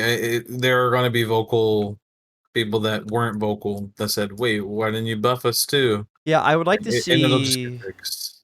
like you said, like I hope that they listen to this like vocal stuff and like they do a secondary iteration on it for the PvE. I'm sure they will. Like I would like to see that this week sometime, and just like there's not big changes like we saw this last time, but like okay, the Kuno ones weren't enough. Let's buff those. The Lawn Succession, like what in the world were we thinking? Let's get rid of those. You know, like I feel like doing another iteration on this where you kind of improve what you've already have there would be really really nice before it goes to live. For both, also for PvP, for the PvP version and the PvE version, I'd like to see like a tune up of both of those. Because like Succession DK did not deserve big buffs, and they gave her massive buffs. So maybe tuning those down a little bit would be nice, and the players know what they changed. So I don't know. It's a lot of changes on the way. I think the good side of this is that everybody's excited to see what's happening, and I don't think so many people have been excited about class changes in BDO, and I can't even remember. Like I can't remember last time people were this excited for like getting class changes. It's so interesting to have a PvP tournament going on and getting PvE class changes prior to the 10v10. Even though, like, you know, PvE balance has always been something on the table to be adjusted, but it's just kind of like, wait, I thought this was the PvP quarter of the year. Yeah, I mean, I guess it's just because they're in the numbers already. They might, and they're already paying attention to feedback It about took characters. them this long to get it all through the game, and they're like, okay, I think we're finally ready. We did all 22 classes with each two specializations, so we've edited 44 classes of data and analyzed it. Yeah. Okay, we're ready to produce it. You know what I mean? Like, I'm kind of curious if like since they're listening to feedback right now about classes, I wonder how many people are like, all right, I would like this changed in PvP and I'd like this changed in PvE, and just because they're getting both of them at the same time already, they're like, well, we might as well just do both, even though we were really here for PvP. It'd be just so easy to do PvE right now. So that's the only thing I can really think about it, but I'm happy. I'm not complaining. So, did the Guardian have anything, Kerr? Guardian actually did, which was one of the craziest things. They increased the damage of one of her abilities, and they increased the crit rate of her Shift F by 25%, which is really nuts. Which is really weird. I don't know why they did that. And then Succession got a little bit of a knock up too, which is really nice. I'm happy about that. I untagged the striker to tag Guardian.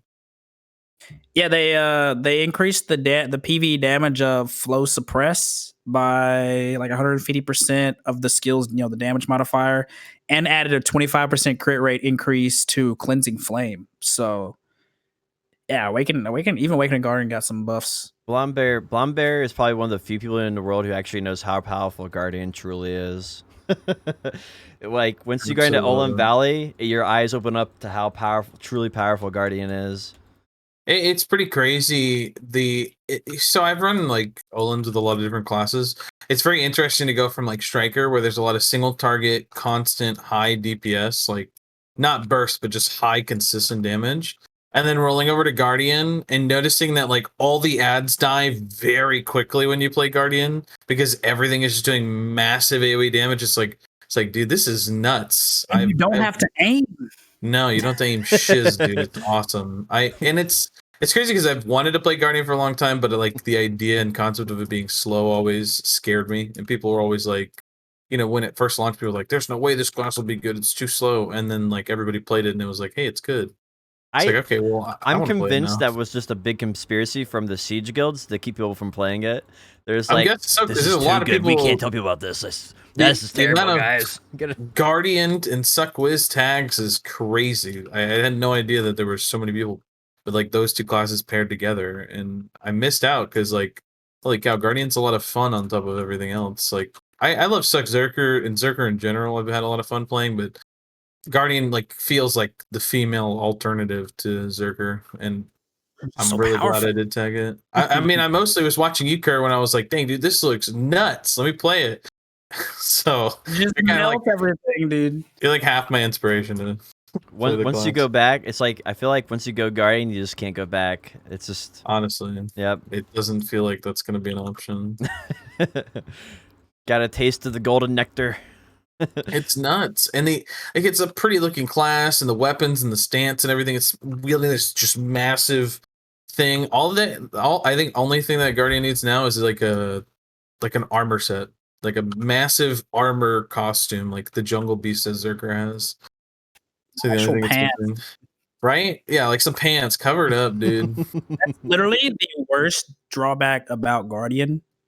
Period is that she doesn't have very many good costumes. No, it's Like like one good one. The best thing you could do is just get the Orzeka. Dude, it looks sick on her, dude. It looks It really so does. good. Did you get the boob slot window, or did you cover the boob slot? I still have the boob window on her. I haven't closed it yet. I'm gonna eventually close it, but she still has you can the close it once it's opened.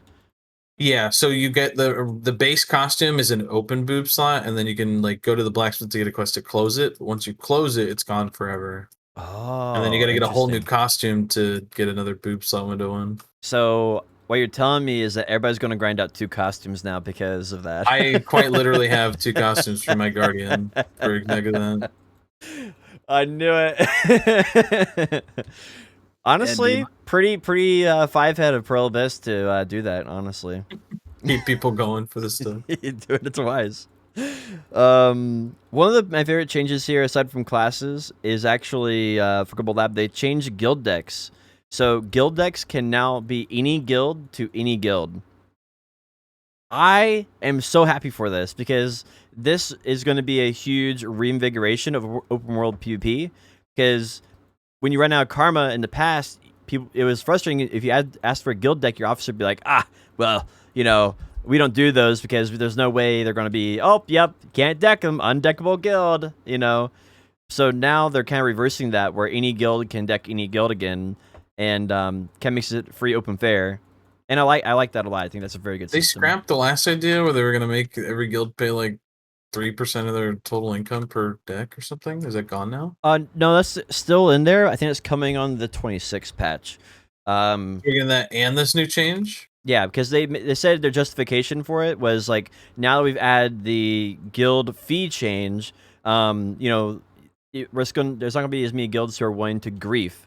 It's gonna be a conscious guild effort to grief, and because of this, we think any guild can deck any guild, and this new system will replace the old penalty. And so basically, I think that's pretty cool. They're basically exchanging. I think this is a much better penalty. The silver penalty is much better, much more effective than the old one. Because the old penalty, like, all you did is like, okay, we're just not going to do, node wars ever, and we'll just grief whoever we want. I hope they like do a little tuning with all these systems more before they come, because like the outlaw system is pretty much just all bad in the side of like the person that's getting griefed, because like with the outlaw system, it's like, all right, so you're punished if you deck the enemy guild for too long because you're constantly bleeding guild funds the longer you keep the deck up, and then if they grief you and you go negative karma defending your spot, oh well, now you got these outlaws coming to kill you, and only the outlaws get like monthly rewards from the outlaw rank, or only the sheriffs get monthly rewards through the sheriff ranking. There's like no benefit to being an outlaw, even though you're the one getting griefed in most cases, right? So it's like, hopefully they retune, like they kind of revisit some of this stuff and just don't like put it in and forget about it. Because I feel like the outlaw system could be really cool along with these guild deck changes if they do some tweaking down the line, Mm-hmm. I think the real big penalty, like how bad the punishment's going to be, is going to be the main success or failure of the sheriff system. Now, karma already has its own penalty and its own reward, which is I kill you, you disappear. And there needs to probably be like a respawn timer there and no RNG karma loss. But aside from that, the karma system already has a pretty well served purpose. And I think with the sheriff system, if every time you get killed when you're notorious and you go to jail, and you have to spend 30 minutes in jail doing whatever menial task to get out of jail, I think that's going to be a really bad penalty. But I don't know if we can really know if the penalty is good or bad until we've experienced it, because how often do you go to jail? Is jail like a long sentence or a bad thing? Does it work like Arcade and just go back to where you were after jail? Or do you spawn in like the city nearby? And so I feel like there's a lot of choices there that the developers are making that without us experiencing it, we can't really know how bad it is. like I said though, I do think they have to fix karma, because if they don't fix karma, I think the notorious the sheriff system is dead on arrival, and I think also like they need to think about how that's going to apply to GVGs a little bit as well. Yeah, I think they're gonna do some more tweaks to it because they haven't told about what the rewards are gonna be and the punishments and all that. So I think it's good that they're thinking about these things. Just as long as the implementation's good, you know? And they're doing small changes every week to it. You know, like that's what I like to see too. Like they did the guild fee thing, and then they realized that was a little too harsh, so now they're walking that back by making any guild can deck any guild. And you know the sheriff system's in play, so maybe that's going to like every week they're doing something small. And you know, we'll have to see where this leads. Like, I think my concern is they release it early because of some internal time schedule thing, and it releases unfinished, and then we just get it a half finished product, and we're stuck with that forever, and they just never finish it. Because as soon as something's released, they almost never touch it again. Like we've seen with Sage. Like Sage came out, they did one big fix, they did one small fix, and that's it. And it just doesn't get touched anymore. And I think that's just gonna on to the next project. And I think that's fine if it's done. And I think Sage Awakening is pretty much done. But my fear is that when new content comes out, they're not going to follow up. So I don't know. I do like this. What do you guys think of it though? Like, do you think this is good? Add more cowboy costumes when the sheriff and outlaw system come out. That'd be kind of cool. Oh, that's just a good idea. Cowboy costumes. Yeah, like you get like your sheriff one, and then you got your outlaw one, and you can like pick a side, and that should be one of the rewards. That should be like the top tier reward of everything. Is you get some like so crazy Western outfit. Yeah, because like they got Carlstein, which is nice, but it's so old that it's like eh. But if they have like an OG cowboy outfit, like the Woody from Toy Story kind of thing with the little cow pelts and all, like that'd be cool. You're not from around here, are you? Just something to like just add a little fun to it, Yeah. Oh, that would be awesome. I wanna get a cigar, turn myself into Graves from League of Legends. Oh, that'd be cool. Yep.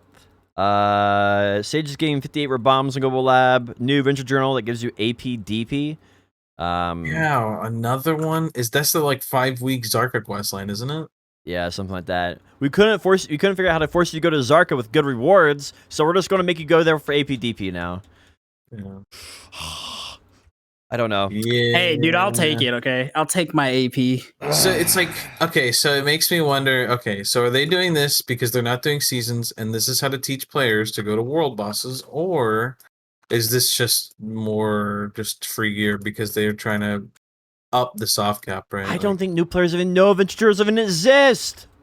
Right, sure, but that's the thing. It's like, you have when you did the seasonal thing, they had a ton of the quest lines being like, hey, go to this world boss, hey, go to this world boss. So I'm curious if they're going to release these new systems to make people go to them, because then you have to research. It's like, okay, Zarka spawns, okay, where does he spawn?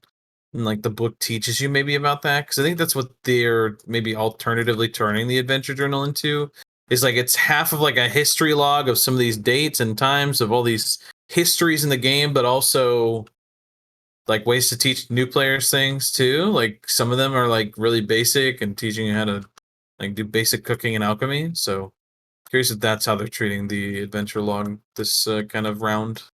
I don't know. I've just seen so many bad things out of it. Like they're like, hey, we're gonna fix the blue accessory economy by creating an adventure journal, and then they're sold out forever. Yep. And then like there are times they're like, okay, we're going to fix the Kafris market by giving you an adventure journal that gives you tons of Kafris, and it's like, I just think that the adventure journal whole system, I think there's way better solutions to it than adding on to a really terrible system. Like they are. Well, it's better than like releasing like either a time gated quest line or like a one-time quest line thing, right? Like they can turn anything into a quote, anything they want to edit with the game, they can turn into a quote adventure journal and then like make you do it because it's so worth it, right? Like I find that to be, I don't think that's the best way to do it, but like that's how they are doing things like that. It's kind of interesting.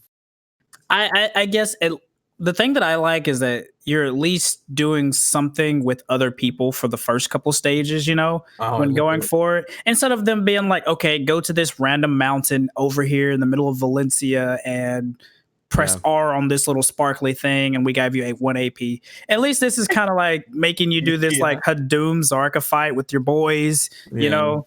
Like it's a little different. I think that's like the main reason that they even removed seasonal to begin with, right? Is like it was not very intuitive. You kind of just hopped on, did the main quest, and then got your Tet accessory like at the end, Mhm. and that really like affected the market a lot.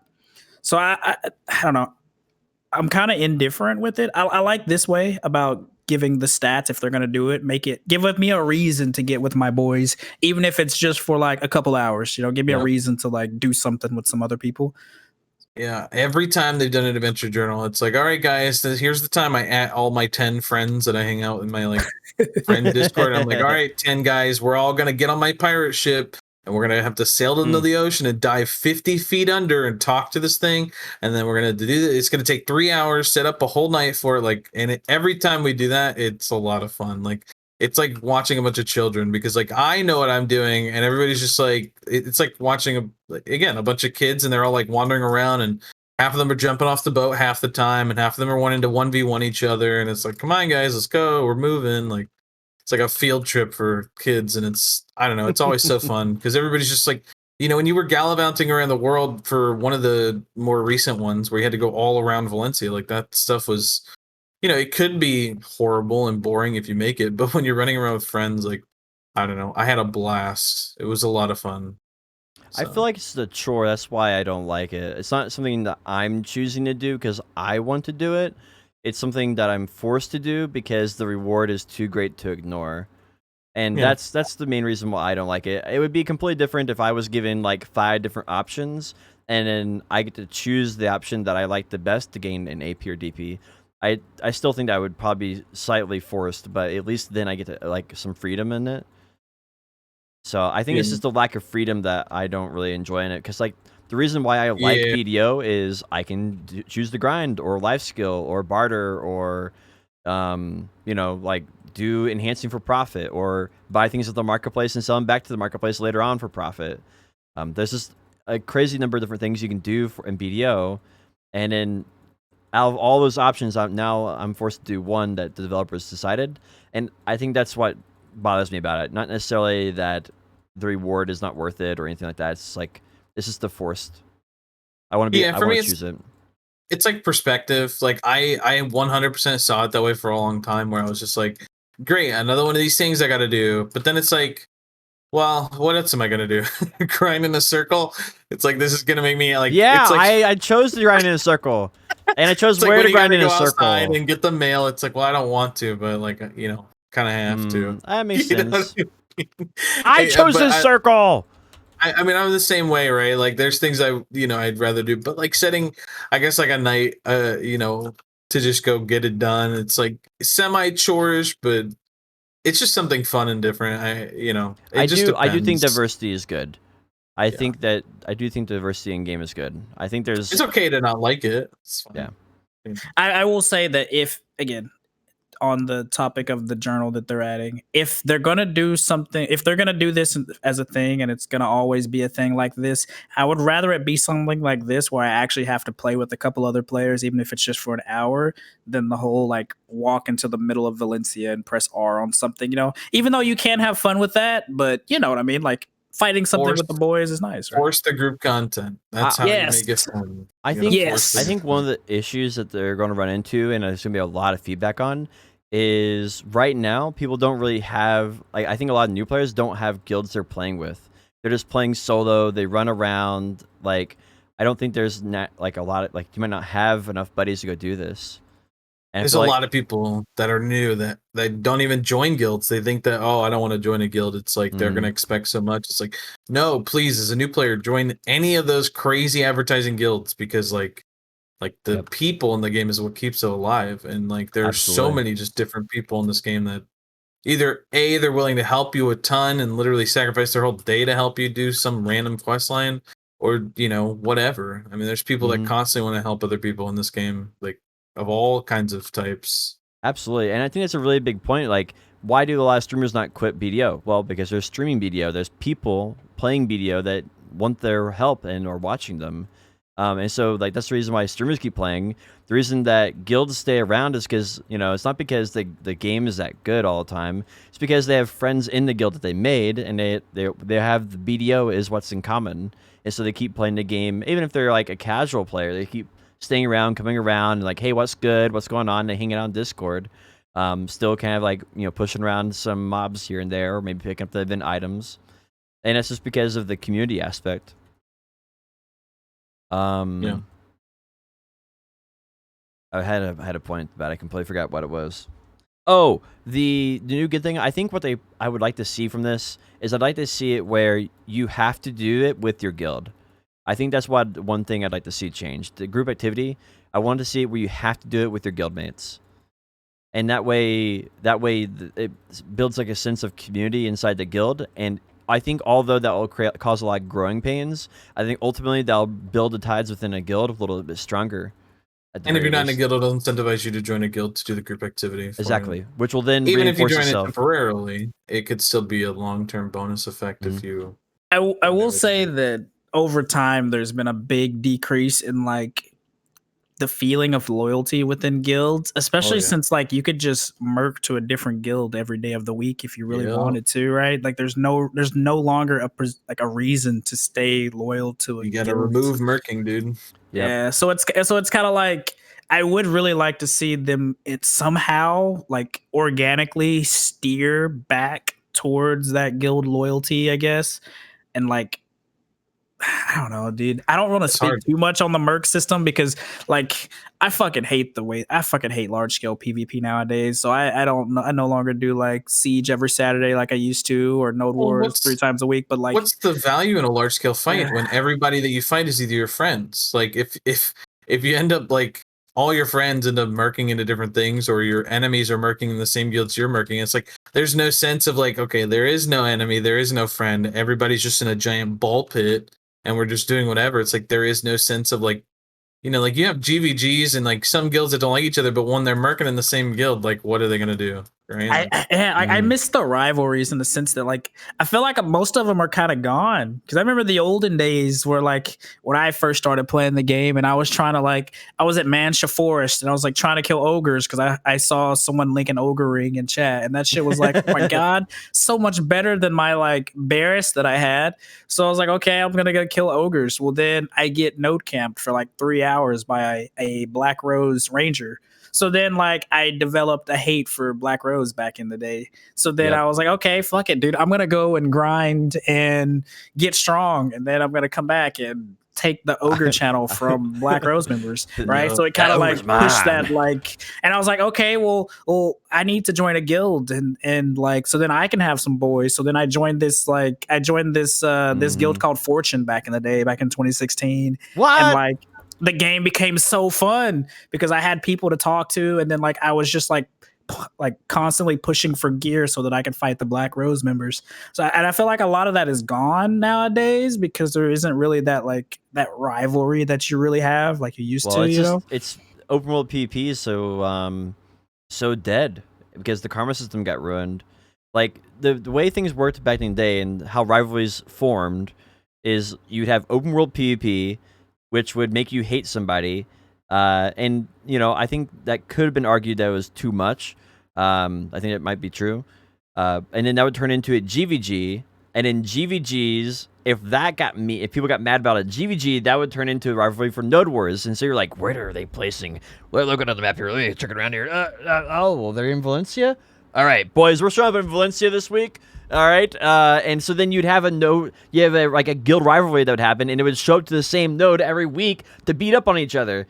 And then you're like, yo, there's this third guy this week. Yo, both of us, hey, you take out this third guy, then we're gonna fight. All right, I'm gonna show you who's boss. And so you'd have these two rivals, and you're like, well, the enemy of my enemy, and you go take him out. And so then sometimes they become allies because they have like a unified between like a bigger enemy, and then those guilds join together, and then they're like, all right, let's take on the Black Rose enemy or whatever it is. And they all kind of died because they killed the open world PvP, which then killed the GVGs, which then killed the Node Wars. And I think that each of those have been downgraded to be more casual, but by being more casual, no one wanted to participate in them. The fun part of the competitiveness, the hate, the rivalries, kind of just all burnt away. This made it where, oh, well, of course you have no one complaining about it anymore, but the complaining is what caused it to be so enjoyable in the first place. Yeah. Yeah. Like I would really, like we were saying, sort of like Blonde Bear said, I'd really like them to like somehow figure out, like don't exactly force the guild loyalty onto you, but kind of, like steer it in a way. It wouldn't be forced if you just like were part of the guild and part of all the fights, right? Like you'll naturally become a loyal member of a guild by being there a long time and doing things with the guild and having fun with your guild. But when you can merc out at any point and join some of their guild and meet different people, and then it's like, well, it's like I don't want to bully my friends that I just made, so now I don't want to fight them ever. Like, I don't like fighting anyone at all because I'm friends with everybody. But like I said, I've been doing tier 1 Node Wars for the last few weeks, and it's been fun. Yep. And it's like, I'm trying not to see anybody as any friends and just trying to fight. But I think that as much as there are good things with the merc system, it has longer term negative effects on a lot of the high end game, for sure, than ever was before. Because it's killed like how many siege guilds we got now? 4 siege guilds. Yeah, and they're like the same ones, right? Like every now and then you'll have a different like a Balanos guild that pops up from like other guilds merging, or like somebody just popping up. But yeah, I miss the days where like the merc system wasn't a thing, and it's like, oh, man up, man up was on top, and you're like, okay, well, I'm gonna push gear and try to get a spot in man up because there isn't none of the merc thing. So the people that are in, right? And you just trying to get on the wait list or something. And I guess a little bit of that's still there, right? Like you have still Snake is pretty exclusive, right? You gotta have the gear, you gotta know people and things like that. But even then, like you guys do a lot of merking out and stuff too, right? Yeah, I mean, you leave and you join back whenever you want to for the fight for the weekend.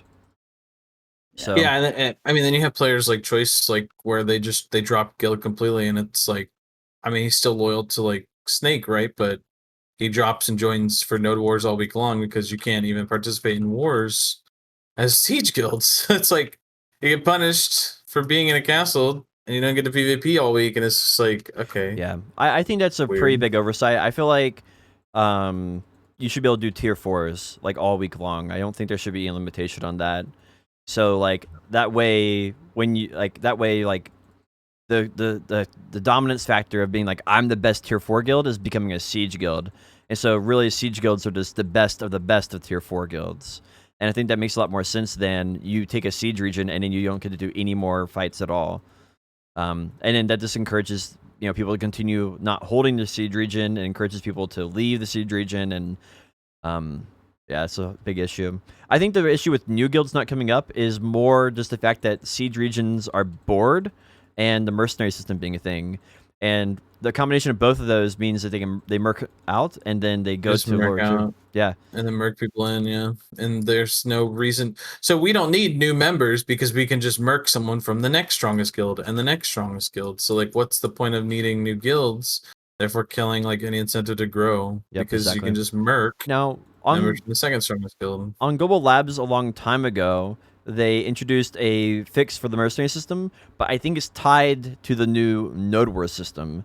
So it doesn't seem like we're going to be getting the new mercenary system until we get the new Node Wars system. And who knows how many changes that has gone through since then, because it's still a huge work in progress. Yeah, I saw some interesting stuff there was a screenshot on Reddit a couple weeks back where a guild in Korea in the new Node Wars system took all the nodes. Like I don't know if like Siege is just dead there, but they took not all the nodes, but all the regions. Like they took every region, which is like, what the fuck? Like how's that a thing? So, but didn't they remove the new Node Wars system off of Korea and like went back to the drawing board recently? They did a beta test on Korea. So the beta test was like 2 weeks or 4 weeks. I don't know exact time length. And so they tested it out there. The problem is there was 4 starting locations, so if you controlled the 4 starting locations, it apparently made it almost impossible for new people to get in. And the goal was originally to make it where they're staggered, so like Belnos and Surrender would happen on like Monday, Wednesday, and so you couldn't do both at the same time. But apparently, if you're a strong enough guild with allies, this is my original theory, is that if you had enough allies, you could just control the entire game, assuming you had enough allies. Because there's nothing stopping your allies from protecting your nodes, and there's no benefit for them doing it, like protecting their own nodes. So I definitely Interesting. yeah, I think that they went back and they changed a lot of stuff. They made it where you can start anywhere now, which should aid that problem. And I think they're looking at some other stuff as well. I think honestly they didn't really understand anything about Node Wars, so it's like they had to start from scratch again and like relearn all the lessons they had to do with original Node Wars. That's kind of like the what it looks like from the outside looking in on it. Because like a lot of things to us are like, you should of course have never done that, like, and then like it feels like they have to relearn that, because the original Node Wars had changes that the current ones don't. So it's interesting anyway. Yeah.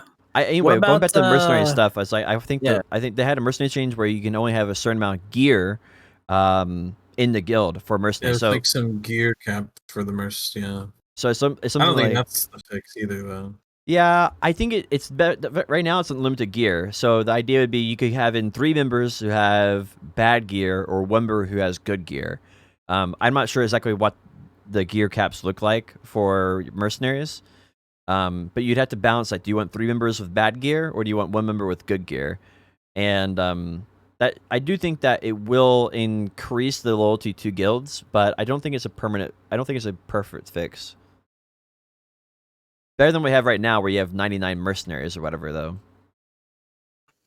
Yeah, I guess time will tell. Sure.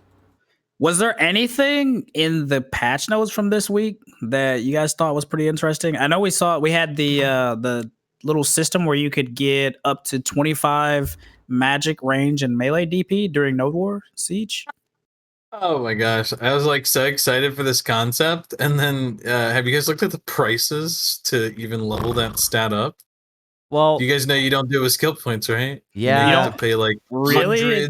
hundreds of war seals just to even get like a few skill points. Really? Oh my Yeah. god, you! Oh, it's woo. My main problem with it overall is 2 factors. One, they changed the rewards, the seals you get from doing Node Wars, so you couldn't use the seals you've gotten for You use the years old on it. skills. Which means everybody who's been doing Node Wars, saving them up for a very long time, they get no benefit whatsoever for saving them that entire time, which I think Get a whole is, new currency. yep, I think that's completely bullshit. I think that's a really bad decision, and literally the only reason they did that is because they're trying to force players to grind it all over again, and that's not how you reward players for the time they put in, even if that time has already been put in the past. And I yeah, just don't understand how they don't tie it to a skill point thing and tie it to a whole new currency. It's like so you're telling me, so if you just keep losing and losing and losing, you lose every war, then like you're just gonna have to wait forever to fully skill this thing up. Which the players that win just get stronger and stronger and stronger and harder to beat anyways. So you're just gonna stay at the bottom, like. Which Okay. then makes it so you're gonna want to merc into the bigger guilds so you can get the wins, right? What a great concept! Why instead Yeah. of just making it so that everybody can access it, now only the winners access it. Which I get that there should be winner rewards, but this isn't the reward that the winners should be getting. This it's we like the didn't- loser reward. In the past, we didn't need rewards to do Node Wars. We don't need it. It was the whole rivalry system, and like, I'm the best. I control Valencia because I'm the best. Like, that was what all people needed to fuel their rage. Like, did they really go in there to get that 200, 300 mil payout? No, nobody cared about that. Maybe at the initial start, people cared about that a little bit, but the reason people kept on doing it wasn't for the payout. Like, people continued doing it because they wanted to be called the best. They wanted to be part of the best guild. And I feel like this whole idea where you have to reward PvP, it's like, does League of Legends pay you to play the game? No, you do it because you enjoy the PvP in League of Legends. And maybe you earn a new cosmetic or you unlock a new character, but we already have new characters you can unlock in BDO. We already have cosmetics you can unlock in BDO. Like, I don't think that the the money per hour needs to be there. It just needs to be enough to pay off your bills. You know, that's what it needs to be. So I don't know. Why do you guys think about it? Like, what do you guys think it needs? I think they already been finished the changes they think they want, so we can like analyze it from there. When we talk about changing things or adding things when they're in the middle of a whole revamp, it's like, well, I can't see the full system for what it is, and there's long time effects to any of these changes too, right? Long time node True. war effects could change the whole scene. Long term merc effects could change the whole scene. Like, I don't think like marking as a whole system is like the worst thing in the video game, but it has 100% affected the way that people look at, respect, or even want to view Siege as a long-term thing. And even just capping it to like 3 to 5 members just flat forever would be a huge markup for the system. True. I don't know. There's just a lot of things that have to, like, and like you said earlier, like something about changing the game how they want it to be, not how the players want it to be. If they need to state their objective, they need to say what is the intent for this game to be, and then players Yeah. can help make it whatever the devs think they want to make it into, and not make it half player based, half dev based video game. Yeah, I feel like a clear vision that both the players can rally behind and the developers can rally behind, and we can all go for that goal. I think is definitely a really strong point to make. Kerr, you said like, why do you think it's interesting in the patch? We got slow stacking this week, which I don't think is a complete solution to the issue, but it's a step in the right direction. What do you guys think? I like it. You think It doesn't fix the issue, but Yeah. definitely slow stacking to 50% is better than 99%. For sure. Yep. For sure. Yeah.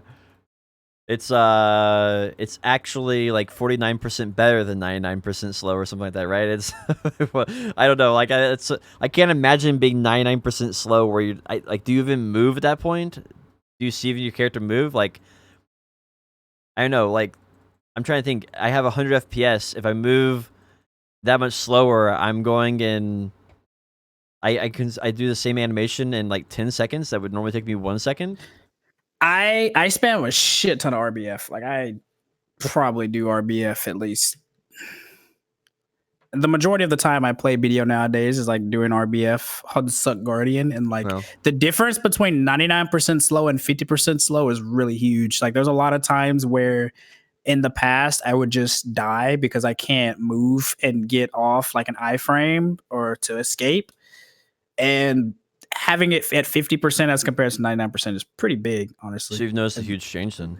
Yeah, like it obviously it doesn't completely solve the issue, but I never expected them to even address the slow stacking. So I got to give them props for that. Even if it doesn't completely fix the issue, I didn't expect them to do anything. The other thing I thought was interesting, they say there's a max speed buff of 250%, which I guess, is this targeted at speed hackers? Question mark. Ooh. So Yeah, I don't think they utilize attack speed modifiers. They actually mess with the actual game itself. They like break the abilities in the game, so I don't think it's reference to attack speed. It would be interesting to know, yeah, I wonder. but I guess that we would never. we would, There's no way we'd be able to figure that out. well, it for sure fixes the speed hacking, like wagging dudes. There's some wagons for speed hacking where they do like horse training, and then they just speed hack at 250% or 500%, whatever crazy speed they could get to, and they go by your screen so fast, and they're in a ghillie that there's no way to report them. You can't get off your firecracker fast enough to to figure out what their name is. So like they're on your screen, and I was on my tier 8 horse on my screen, and the wagon passed me, and it was off my screen before I could even even realize what was going on. I'm curious if this is like just player capping people's speed in general, or like only buffs and debuffs. Like I don't think I don't know how you'd get to 250 attack speed. I don't know how that would even. Yeah, I didn't really think about that. That is true. It's kind of an interesting thought, I guess. I wonder if this is a nerf to those speed boots that GMs have, if they won't be able to run around the game world as fast. Interesting. Sherna or somebody confirmed that a while back. And I thought that was so fun that they had those. We kind of figured they had some type of way of getting around, but it makes sense that it's speed boots, I guess. um, let's see. There's a new Wanban and Jin they added to the game for ignore resistance for offhand. This is more of like a PvP item. I think people will like that compared with the was it the Kaidak crystals? Is that what they are? Not yeah, it's a chest. It's a chest evasion crystal. No. These are the It's offhand the crystals. that's the Offhand resistance crystal. Yeah. Sorry, I'm thinking of the new ones. Yeah. I think there will be some very good builds against like if like anti-grapple resistance becomes a thing, then people can start using that. I find it to be so interesting because they talked about how there's players constantly berating. Oh, remove resistance, resistance, and having all these debate tactics about resistance and wanting to change this. So it's very interesting to see them just come out with an ignore resistance crystal offhand when so many players are screaming stuff about altering resistance as a mechanic entirely. It's like yeah, we don't care. Here's a new crystal. Bam! Like shut up. Okay. Yeah, Wow. I'm really curious on how, like, what their thought was. Like, maybe they're trying to do this in order to like appease the players a little bit. Like, maybe that's the the end goal. It's like, well, here you go. Here's a little bit of something. Like, is that good enough? Are you happy? Like, I don't know. Maybe that's the response to see if it like quells the complaining. I don't feel like the AP and HP is like good enough on it though. I feel like the AP and HP is a little too low. It's really hard to beat the crit alternative too for the offhand because it's just so strong for so much crit damage. Classes. Yeah, it's like it's impossible. And you get the same AP as this just about too. I think it could work in some like really niche like Nuver builds because Nuver already gives you some like some resistance ignore, right? I think you could make it work in some kind of niche build, but I don't see it taking the spot of crit crystals. Crit crystals are just so good, you know? Is there any way currently to get 60% ignore resistance so you can just always CC somebody guaranteed?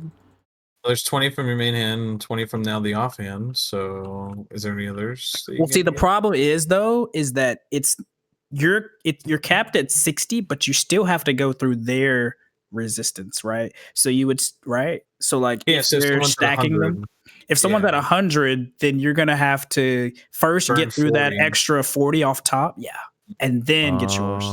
Exactly. That makes sense. I feel like that may be the long-term solution is just make more items that have ignore resistance on them, and then people can just opt for that and maybe lose a little bit of AP, but then have guaranteed CCs. So, like, we were talking about it a little bit in chat earlier. Some people were saying, I forget who it was. They were saying, what if you make it so that only the first CC is affected by resistances? And if you're already, like, knocked down, then the second CC is guaranteed. Like, what do you guys think about that? That's been a huge criticism. We've seen a lot of people saying, I don't know. I've only been in the tier 1 scene for a minute. I don't sit there in the BA and PvP enough to, like, notice a difference between the CC. If I get CC'd, I'm dead. No matter what, even at my 385 DP. So I don't know who's resisting enough to even survive, but I think it comes more into play when there's like a match. Like if the person that's getting the CC is less geared, like isn't geared enough to one combo the other person anyway, right? Or if you're fighting like a class that stands up quick. You know how like some of those classes in the game, like say like when I 1v1 some classes, it's like no problem. But when I 1v1 a Zerker, they have like the quickest get up time. Like I was fighting my friend. I'm like, how are you getting up so quickly? And I was like, I forgot that classes get up at different rates. So it's like, like Ninja without guaranteeing without guaranteeing the second knockdown or the second CC, it's like, there's no way I'm ever going to kill you unless I just get crazy lucky. Like it's impossible. So, I mean, I guess technically in that specific scenario, that sounds like it'd be fair. I think the one question is how would they implement that? I think the idea is good, but the implementation seems almost impossible without the retrospective understanding each nuanced fight. Because, like, all right, do you give them a half second after the original CC wears off? Like, do you give them a whole second? Like, do you give them 2 seconds? Like, how much leeway do you give people after the CC wears off? Or do you have to hit your next CC before your first CC wears off? Like, I think there's a little bit of nuance there, which, if not handled properly, could could lead to Yeah. abuse. It's like I don't know anything about coding, so I don't know how they would be able to. I'm kind of like on the fence because I know CCR like resists is kind of annoying as shit, but like like it would the disparity would be crazy if every time like an archer shot you from range you were guaranteed CC'd, or every time you got hit by a meteor you were guaranteed to get knocked down or Yeah, but that's stiffened by not the fall down. Like I don't know, that's dude. not really true though, because a lot of times you're rotating super armors or you're doing S block, like you're positioning properly. I think you might have to change I your mean that's true. play style a little bit, but we already have so many abilities to counter that kind of stuff that I think most people's play styles wouldn't even change, really. Like, unless you don't have an S block, unless your class doesn't have an S block, that's really the only thing I think would be a problem. Yeah, I guess time will tell for that. I think one thing I'd like to see, instead of it being CC resistance, turn it into damage mitigation for X amount of seconds after a CC's been applied. So you would have, if you had stun resistance, it would be like, 10% less damage after a stun. And obviously, I think the damage numbers would have to be less than percentages, like more maybe flat based or something. But I think that might be a really good solution where the items in the game could still have a use and still have a function. So if you want to be a beefcake, you just stack like a ton of these resistance crystals in your gear, and you can actually become extremely valuable. But only after you gain CC by the particular type of CC. So I feel like something like that might be an interesting solution, but would require balancing and some finesse, which I don't think the developers want to put in. I think the main thing that I don't like about RNGCC is it takes the competitive element out of the game because the players can't plan for it. It's like you might win or lose a fight entirely based on missing a CC or getting hit by the enemy CC where yours missed. And I feel like those type of situations are really, really bad for the competitive environment. Now, I am never going to be good enough where that will matter, aside from maybe a grab once in the blue moon. But I definitely think at the upper end of PvP, if they want the game to continue being more competitive and more respected in a competitive sense, they need to eventually remove it. It doesn't have to happen this year, maybe the next year, but eventually that needs to be something that they focus on removing, just to maintain the competitive integrity of the game. And we've already seen that in tournament too, where people lost because of like the RNG CC and like, hey, I'm the better player, but I lost because of RNG. Like, wow, great game. Like, is that person going to come back and play next year when they lost the RNG CC? Like, no. Or you get a guy that combos the guy like 4 times, but just because of gear gap, they absolutely just stand up and one smack him. It's like, yeah. Well, and then that's expedited even worse because of healing, right? The healing, exacerbates that issue. It just depends what kind of game they want, right? Do they want a game where we're one-shotting everybody every combo and wombo comboing all the way to death? Or do they want a game where people are surviving combos and then getting up and then like if they want people to survive, get up and keep fighting, then like resistances and not getting CC'd again makes sense. It's like, that's where I'm on the fence with Kerr. It's like, yeah, sure, it might make sense for some people that want to just sit there and one wombo combo people to death, but is that the game that Prolibus ones? They would have removed resistance a long time ago if that's what they really wanted, I'm guessing. I mean, I guess it's one of those things where we kind of come back to the same point. Like, we need to know what their vision of the game is.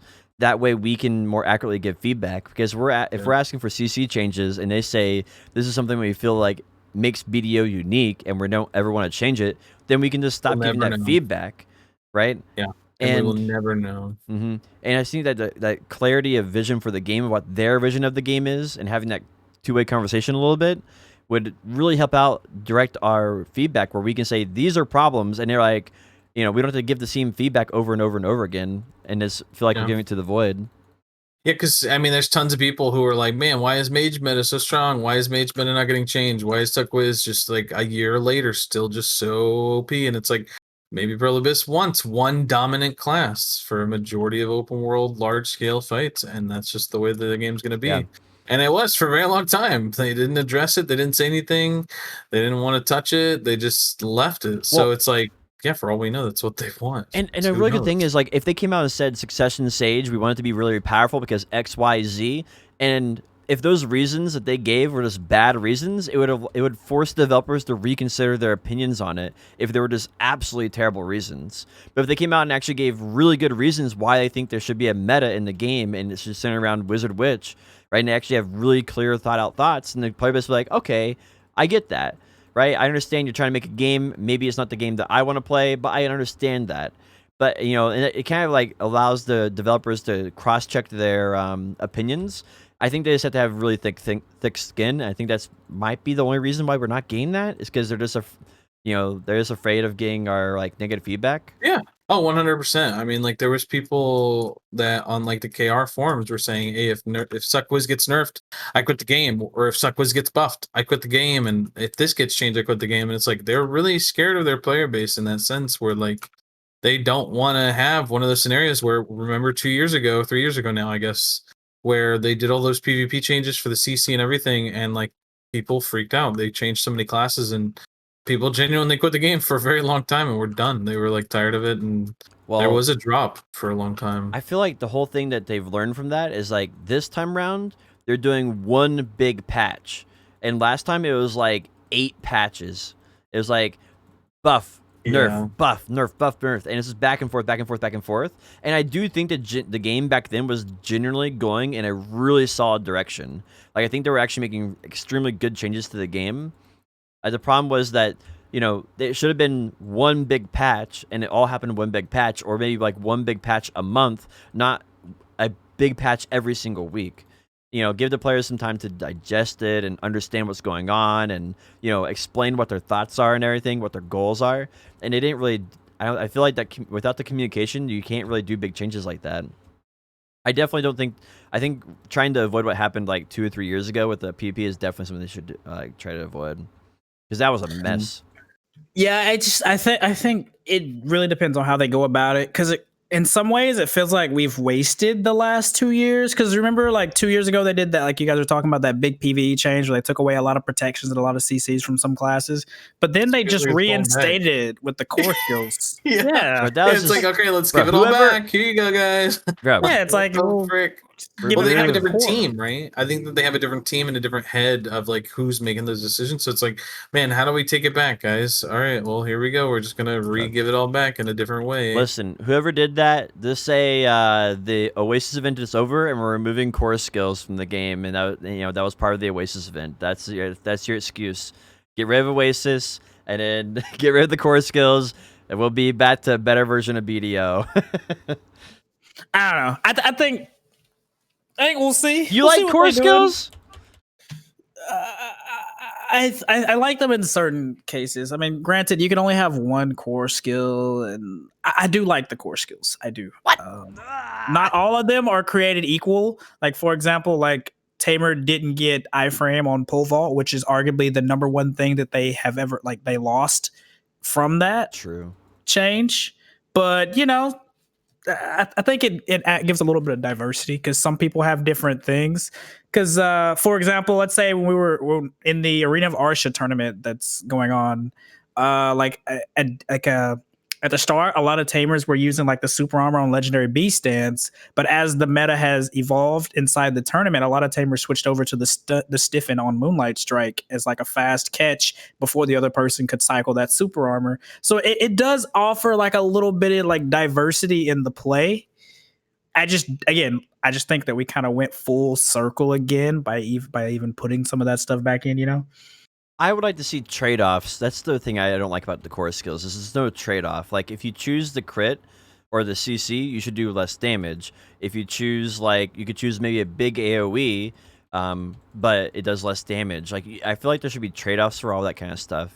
Like, I feel like they have so many different systems right now with Black Spirit Rage, Rabombs, core skills, like absolute skills, like so many different systems in the game that are just kind of add-on, like the add-on skills as well. I feel like they just need to kind of take all those ideas and remove them from the game and then reintroduce them as like something else. Morph skills, where you get to pick like 1 of 3 different versions of your skill for every single ability. For if you're picking Awakening, it's Awakening abilities. If you pick Succession, it's Succession. I don't know, something that kind of incorporates all these different ideas and kind of like a long-term vision that'll work for like the next 5 years in BDO. Because I don't want another 5 years of BDO of this getting random stuff added to the game. Change. Yeah. Can I just get content instead of constant changes? It's like we get like one Can I just random, settle? yeah, we got like 158 Rabam, and then we get core skills, and then now we have random Black Spirit Rage from 10, or was it 25, 15, 75%, or whatever it is. Like, and then now we have like one Elvia ability. Like there needs to be like something where they plan for all the content, and it just goes in there. And say we're grinding Elvia, I just choose the Elvia morph of all my skills on Awakening. Like, that would make a lot more sense. Or maybe I can only choose 3 out of 6 or something. Like, make it where it's one consistent system that just supports all of those different creative ideas that they have. And that way, it allows players to choose it, but allows also for future growth. Because I don't want to see next year Core 2.0, and in 2 years from now, Core 3.0, whatever they call it, right? I just want to see something that works for long term. And I feel like right now we're just getting a lot of. I don't think cores are necessarily a bad thing, but there's no trade off for it, and it doesn't really support the bomb system. It doesn't really support the add-on system. We have Elvia skills. It's like it's just getting too much tacked onto the current stuff without any planning. So Yeah, cleanup would be nice. Well, and they have shown that they're doing a lot of changes this year. Hopefully, it just doesn't stop, because a lot of times, like, they'll do a big balance patch in May. Unironically, it falls around May every time when they do it. Hopefully, it's not just like, okay, this is everything on the May 26th, and then they're done. Oh gosh, that'd be the worst. Like, hopefully, they just continue to throw noodles at the wall and see what sticks over the course of this year. For sure, something on May 26th is going to be astronomically broken. I don't know what it is. It might be like Succession DK in PvP. It might be Mystic in PvP. It might be Lawn in PvE, Lawn Awakening PvE. I don't know. Something's going to be astronomically broken just because the players haven't had their hands on it. They did a lot of changes, and that's fine. I don't mind that. But if they stop and they don't fix any of that stuff, that astronomically broken thing, then I think that's really, really bad. Because, doing a lot of changes and then, getting 25% of it wrong is just as bad as doing, no changes and leaving the bad stuff in the game, I feel like. I think the important thing is that they don't stop, like you said, and continue doing small iterative changes. Like that guy who's doing the patches right now, just make that his permanent job, and if he does a good job, give him a bonus. Like, I don't know, that guy deserves it, because it matters so much to the BDO player base for a fun experience. Oh no, the Arena of Arsha tourney started. No. Is there anything else we need to hit on? All right, let's go fast. All right, let's see here. Oh yeah, so there's a revive bug. So when node wars are going on, if you're on the same grind spot that currently has a node war active, then people can't revive at the spot. They have to revive in town. Which I saw that on Leaf Stream. Yeah, I saw that before. Yeah, I did it at Hadoom. I don't know if it's all grind spots, but I did it at Hadoom. The node was active. I was on a Hadoom server. Obviously, no node wars were active because I was grinding, and I flagged up and someone killed me. And I had to respawn in town. I was like, "What is this? What is it?" And so then I ran back, and then I flagged up again and let him kill me again, just to see if it was a bug. And I revived in town again, and I couldn't figure it out. And eventually, we came to the conclusion that it was because node was active on the node on another server at the same time, and because of that, we couldn't respawn at node, and we couldn't respawn at location. So, really interesting bug for PvP. It makes me really want to do a lot of PvP when node wars are active, because it's so much fun to make people respawn in town. That's kind of interesting to watch, because I was watching a Leaf stream, and he was like fighting this guy, and if the guy killed him, he had to respawn in town, and if he killed the guy, the other guy had to respawn in town, and there was like actually a gap in time, and you couldn't like tier. It didn't really seem like you could tier there either. You could tier to save EXP, but the tier would always revive you in town still. There was no. So that was kind of like interesting dynamic. I hope they make that they learn from that and just make that a permanent thing, because that made it feel like getting killed. I was like, man, I don't know if I want to flag up again. I was like, like, I want to be careful here. Like, it made it a lot more impactful for flagging up. I liked it. Like, and I was the one flagging up. I was like, you know what? Maybe I don't want to flag up a second time. Like, you know what? Maybe I'm kind of happy to take half the mobs right now. It would be pretty nice to be able to send people to town once you kill them. If they Yeah. kill them enough. Like maybe not, it doesn't have to be on the first death, but if someone's died like 3 times within a couple minutes, like send them to town. Get them out of right? here. Get them back to town. Get a debuff, right? If you die X amount of times in PvP. They click to spawn where they're at, and then it just sends them to town anyways. Hey, I clicked right here. What is going on? That would be actually kind of cool. Like, get a debuff every time you die, and when you get up to 3 debuffs, then from that time forward, you spawn in town or something. I don't know. That I really, really enjoyed spawning in town. Like, I thought when that happened, I was like, this needs to be a permanent addition to the game. For sure. Anyway, that was the one thing that's an interesting bug. Hopefully they make that a permanent feature. Not just a node war bug. Event treasure locations for events this week. So you can now grind at different grind spots like Featherwolves for the potion piece. Or you can grind hunting for Featherwolves for the other potion piece. You can do Cadres. And what's the other one? There's one other one that's pretty good. There's the Prodi Cavern, right? Yeah. People like Prodi Cavern? Prodi, Kratuga, Gyfin. I've seen my friends do all of these spots. Really? Recently. Yeah. I had a lot of like mid-tier to low-tier geared friends, and they like trying out all the different strats and stuff, and it's really cool trying to kind of guide them and help them. Yeah, I saw some people grinding Gyfins try to get an Elton just to kind of meme it. Yep. Saw Kugels finally leave history to go there. I was like, holy cow! Oh, she gets to leave to go there? She finally left history and was trying some Gyfin. The other thing is it did 50% drop rate for 2 weeks, and it's only during hot time and all the time during it's on the weekend. It's stupid. It's so dumb, isn't it? I can only imagine that they got the most hate mail they've ever seen because of this. It's like every event they've done recently and before, like before this, every event has been all the time nonstop. So it's so weird for them to do it only during hot time, because people have gotten accustomed to the event not being a hot time event and being a normal thing. It's like you have players all over the world. You got players all different time zones, and now you're rewarding one specific set of people. Yeah, dude. And normally I would be like, whatever, but like, fuck. I've been trying to get my BDOing over for the day, so I'll start at like 10 and then I'll go for like 7 hours or something like that when I'm feeling it. Well, then right as I'm about to stop for the day, fucking the 50% starts, and I'm like, well, shit, dude, I lose out on the 50%. Here we go again. Fuck. So it's like, well, I was doing it last night. Well, then I was like, well, I guess I should, it's 50% on all day today. I might as well do a couple extra hours to make up for it. I hope they make it as a permanently on thing and allow people to schedule their own time for it. I do hope. I don't like this. Like if they want to make it semi on, I think it's much better to tie it to day and night, because day and night is available all the time.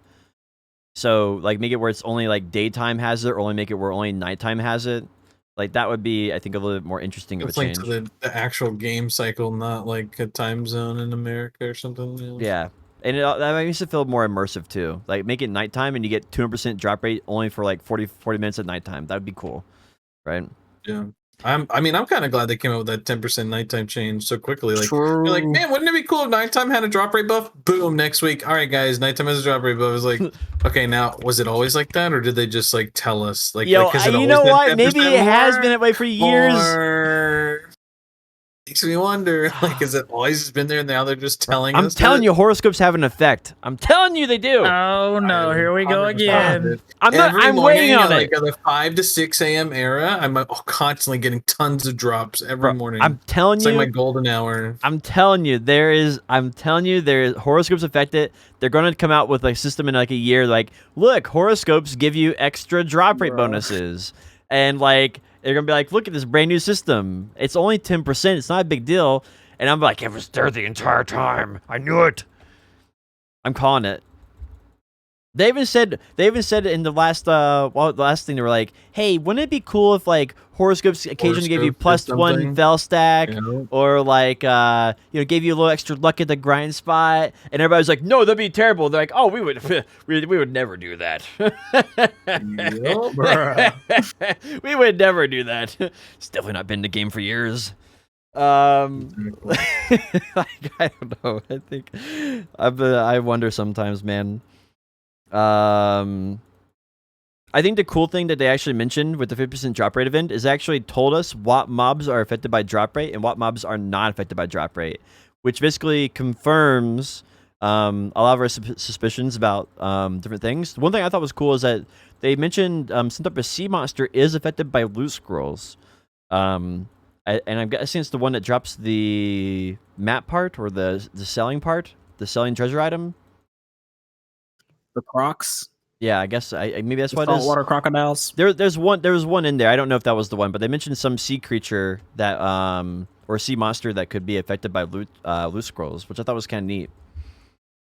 And that's actually really impactful because back in the day, Mirmok wasn't able to get affected by loot scrolls, as well as Skyfin Rasa, and they changed that.